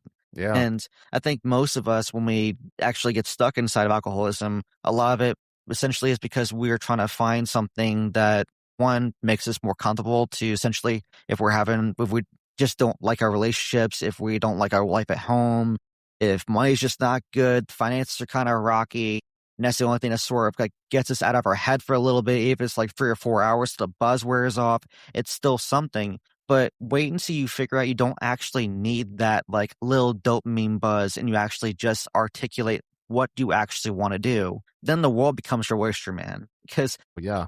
once you realize the capability, like obviously you with the band stuff, like you realize that you want to perform, you want to really, really get a good sounding band, you want to actually get your life. And I think when folks actually just sit back and realize what they really want, the alcohol it's mostly a social thing and will never be a dependent. Yeah, definitely. I always get this question asked of me, so I'll just ask you. Was there one specific moment or something that happened that all of a sudden made you say, like, all right, I'm done with this. I don't want to do this anymore. Was there anything that like triggered that or made it happen? Or did you just kind of wake up one day and you're like, I'm done with this? So yes and no. The main one I can remember, especially for just me being kind of like stuck in that area, the first one was essentially doing like being crossfaded, smoking and drinking. And I realized I was having an issue when I'm going to laugh at it now, but I wasn't laughing then. I actually came home from a party with 2 different pairs of shoes on. and I didn't know until work that morning, and I thought they were work shoes, and I went right to work with the clothes I had on because obviously being a functional alcoholic, you could just go ahead and be fine. Yeah. And I got so lost in a tunnel vision that I went to work with 2 different shoes on and didn't realize till I was buzzed in. I'm like, dude, I'm going home for the day because I don't want to lose my job. And essentially I just got better, and I had to figure out, okay, so one, I had to walk to work. Look as stupid as that. And also, it's one of those things to where I had to realize at a very, very early time that if you want to be stupid, you're going to win stupid prizes. And that was one of the main ones of just feeling idiotic to like how far I have fallen to essentially be in that condition. And then it went to like dad passing from lung cancer and then going through the whole thing as far as like the alcoholism. The last 3 to 4 months of him living, we just talked about when he wasn't there and we were kind of like separated for a little bit as far as mentally. And he was just essentially breaking down to me saying, I never meant for this to happen. I just essentially got so lost in my own stuff and my own issues. And we just had a like heart to heart. And when it was all said and done, like I pretty much apologized for alcoholism, but he just wanted me to know where he was at. I'm like, Dad, like we're good. At the end of the day, as long as I got your perspective and you explained why, then we're good. It's one of those things to where you feel obviously you understand now what happens. I'm going to let you just expunge what's going on in your head and just be true to you. And I said, I'm not here to judge anybody. I have my own shit I've got to take care of too. Like I have my own faults. And it's one of those things to where that was kind of my coming to like moment of figuring out, okay, so is this thing actually causing me to be stupid?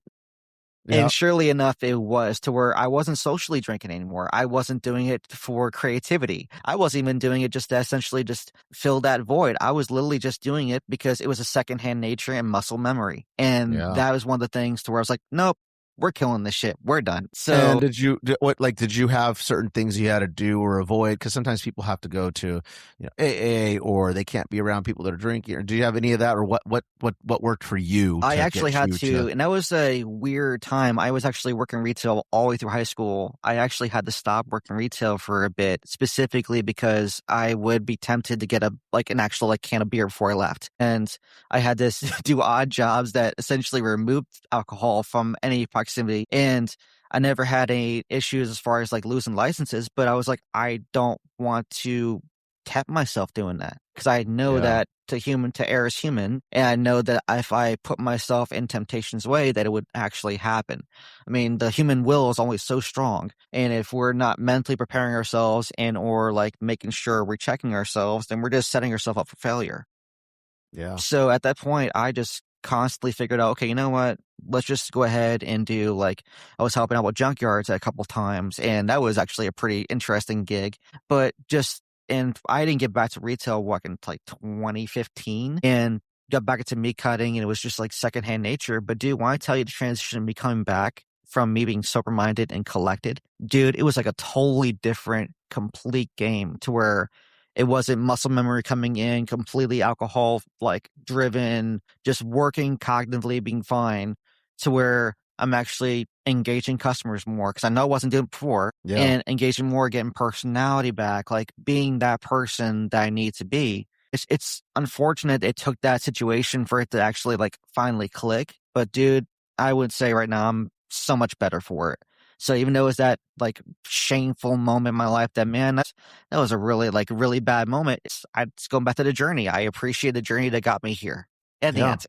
Yeah, 100%. I always say it sucks, yeah, that we have to go through those moments. But like when people ask me if I have any regrets or I wish I would have stopped sooner or anything like that, I'm like, no, because I wouldn't be here where I am today. I'm here Exactly. today because of those moments, because of that experience, and because of those bad experiences. I can appreciate the good moments now. I love life now, dude. I'll be driving down the road, roll down the window. I don't care if it's a cold morning or whatnot, and just seeing the sunset. I'm like, and I know it sounds weird, but I'll be driving down and just go for a drive, and I just love looking at the sunset, feeling the cold air hitting my face, and I'm like, I would never do this if I was hungover. I'd be at home.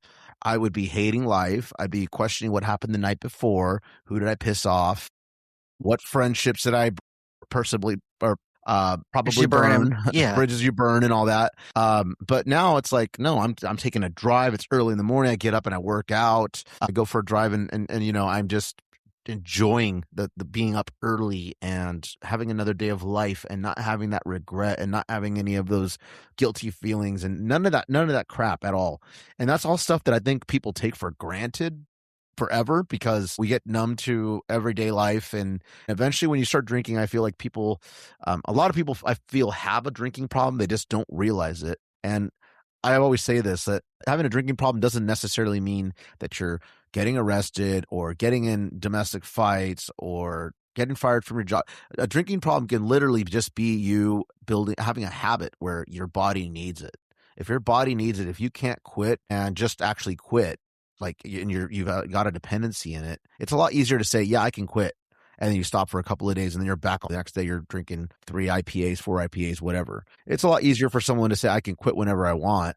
I don't have a problem. But to actually apply not drinking and all that, and when you actually try to do it, it's a lot harder. It's a lot harder than people can imagine. So I always applaud anyone that actually takes the steps to do it and can stick with it. And, I've got some friends that have fallen off the wagon occasionally, but they get right back on. And I always encourage them. I'm like, hey, you were able to make it X amount of days or X amount of months or X amount of years.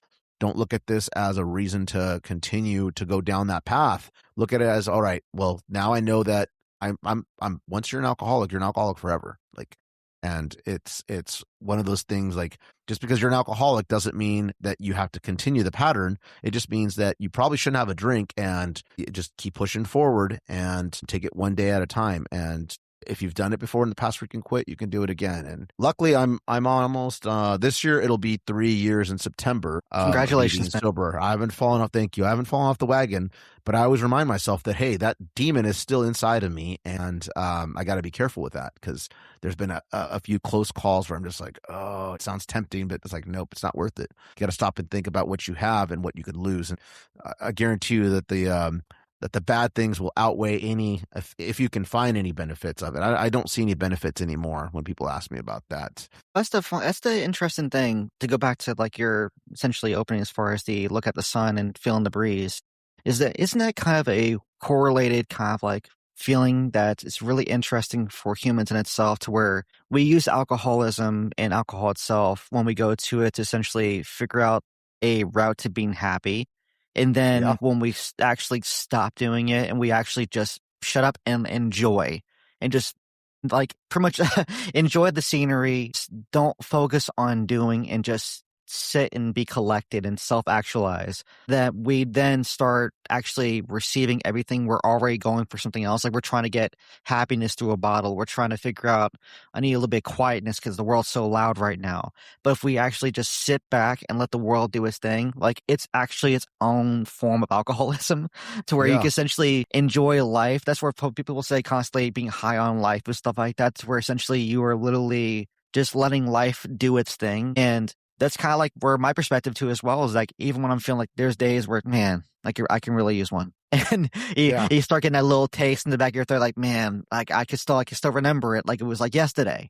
And the issue is that when that happens, I'm like, okay, so what can I do to get myself out of the rut? Like if it be driving, find somewhere I haven't been to, go take a drive to the last Blockbuster over in Bend, Oregon, do something to essentially, one, not just mentally like put a Band-Aid over it, because we're essentially trying to attract and go back to the familiar feeling of being euphoric and having that very happy feeling. And we're even with a Band-Aid fix of drinking, it's causing more damage to where we're literally 9 times out of 10, we're just trying to figure out that we're recouping that feeling that we had when we had the alcohol in our bodies. We're just trying to figure out and diagnose, okay, well, I was not feeling that shitty when I had this in my system. Maybe that would help me work it again. No, it's most likely a diagnosed issue of just, hey, let's just take a little time to work on us.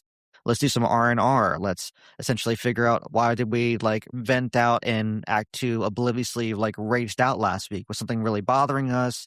We holding it down, yada, yada. And I think that is most of alcoholism in the precipice, is that it's a battle that if you're not willing to fight it like head on and just like cover up a major issue with alcohol, it's essentially going to make things worse for you, because in the end, you're not going to find any answer in that bottle. I don't care where you find it and what kind it is. You might find an answer to more trouble. Yeah, exactly. Because you don't, going back to the same thing, is that you don't know the damage that you're caused when you're having that. Like they always say, the saying is a drunk man's thoughts is honest man's words. I don't believe that, because I have had numerous times where I'm like acting outlandish, and I'm like, dude, that is literally not the personality of who I am as a person. Well, you said it. I'm like, well, you know what? That person needs to go and just die somewhere. Yeah, it's a demon. It's an inner demon that the alcohol's taken over. And I agree with you. I don't agree with when people say that, because I've had myself and I've had friends that I personally really know completely convert to someone else that they are not when they've been in a blacked out state. And it's scary. Right. It's like, what? Like that person, that's not, that person is not the person that they were being last night. So it's almost like that. It's almost like your brain in alcoholism is like self-preservation to it. The body just shuts down to the only function it knows to stay alive. And at that same point, we're like, oh man, he was being a real dick. I'm like, yeah, because his brain was probably functioning on less remaining cells that it takes to actually be awake. And it's just trying to figure out how to just go to bed. And you're like just still drinking 3 o'clock in the morning with your friends at a bar, having no intention of going home anytime soon. Like your brain is literally shutting down as we speak. Yeah. It's one of those conversations where it's like, how far are you willing to essentially just let your body live on cruise control than just taking accountability and just letting life work its course? 100%. Did you ever dabble around with any drugs when you were partying or anything like that?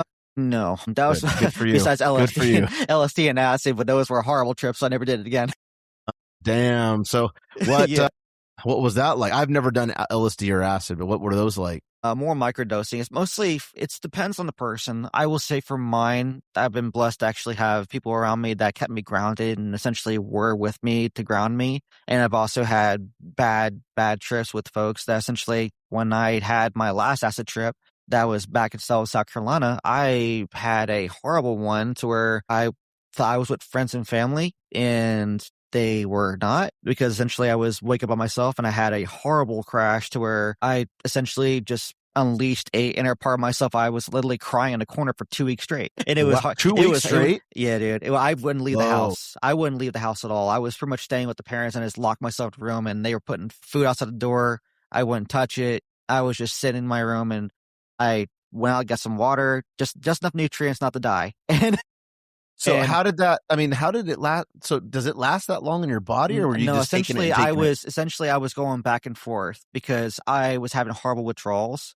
And so I was actually having people the same people that were fucking me up and not taking care of me and just not my best interest because I was still paying them, they would just go to my window and drop it off in the middle of the night. Jeez. So it Wow. was, yeah. And then it become where even with like acid itself, there's most like microdosing for like the little water tabs. You just put a little bit in the water, shake up a little bit. That was a interesting part. I used it for creativity only. Disclaimer. And it's one of those things to where it got a little too much out of hand because it became, instead of a creative thing once in a while to kind of like open the brain a little bit wider, it became a issue of, okay, am I using it for creativity or just self-indulgence? And I could pretty much say, they say now that essentially it can cause brain damage for a certain amount of time, take it too much and opening way too many pathways in your brain.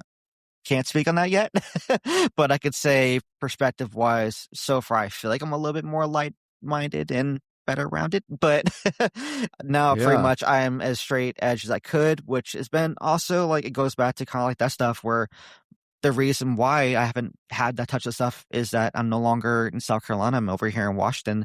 And a lot of that stuff, like alcohol itself, I had to essentially separate from my friends and family. Like I had to leave the East Coast where a lot of my family's at. I had to leave New York and New Jersey, everywhere that my major dad side. Like a lot of the stuff I had to like separate from because one, I was becoming a creature of habit. I was picking up habits to where I knew I would eventually, if I kept on fucking around, essentially I would find out. And Yeah. I realized that self-preservation to, unfortunately, I had to take that cut and move out here. I had to move mom back, but I have no intention of going back because I just don't want to relive that part of my life that I essentially cleared myself from. And I think at this point, it'd be kind of a disservice for how strong I've been putting up the front as far as like, one, getting my life together, got married out of here, like essentially living the life I didn't think I would have back home. I didn't think I would have a music career of doing this. I didn't think I would have a wife that loves me. I don't think I would have a house that I love, have animals with me and have the household where you get to make music, come home to a family and do that type of dynamic. With that other lifestyle, I definitely would not have this. So it's one of those things where I'm just happy that I just let that shit go. And it goes back to like, even with alcohol, I just won't get near it anymore because I don't want to risk the happiness I have now just for that stupid fucking 5 minutes of, "Oh, this feels good." The 3 to 4 hours of euphoric feeling of you're on top of the world just to have it all crumble up in front of you. Like, it's not worth it to Yeah. me. No, I don't know you. Like, we've never met or anything. We just, like, this is our first time talking, just so the listeners out there can hear. And I'm happy for you, dude. Like that, hearing that and hearing you say that and hearing your journey and hearing your story inspires me. And it makes me happy to hear that you have found peace and you have found love and you have found happiness where you're at. And why, yeah, you're right. Why the fuck go back to a place where the darkness was and where it could potentially risk everything you've worked your ass off for? So I'm going to give you a fucking round of applause and, Thank you, brother. and a bro fist, Cyber just bro letting you know, fist.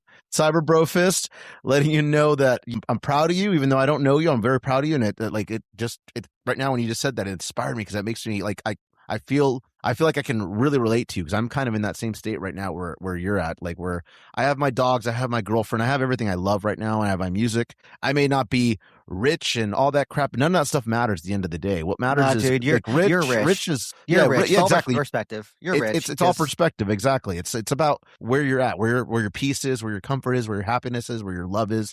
That's what matters, and that's what makes you successful. That's what makes you rich. That's what makes you, brings love and happiness. So I love that for you, man, and keep up the good work with all of that. We're a little bit over an hour here, but it's been an awesome conversation. Is there anything else that you want to share with the audience?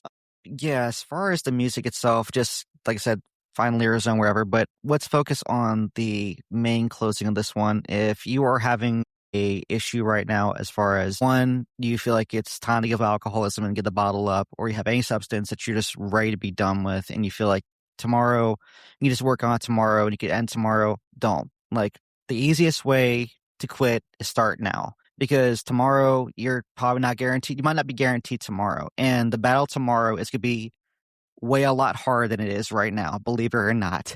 If you think you're going to quit tomorrow, it's going to be twice as hard. So you're only as strong as the will to realize, you know what, I want to change now. I want to get this shit over with. And One, you are thinking, oh, this is going to be a really, really good part of my life.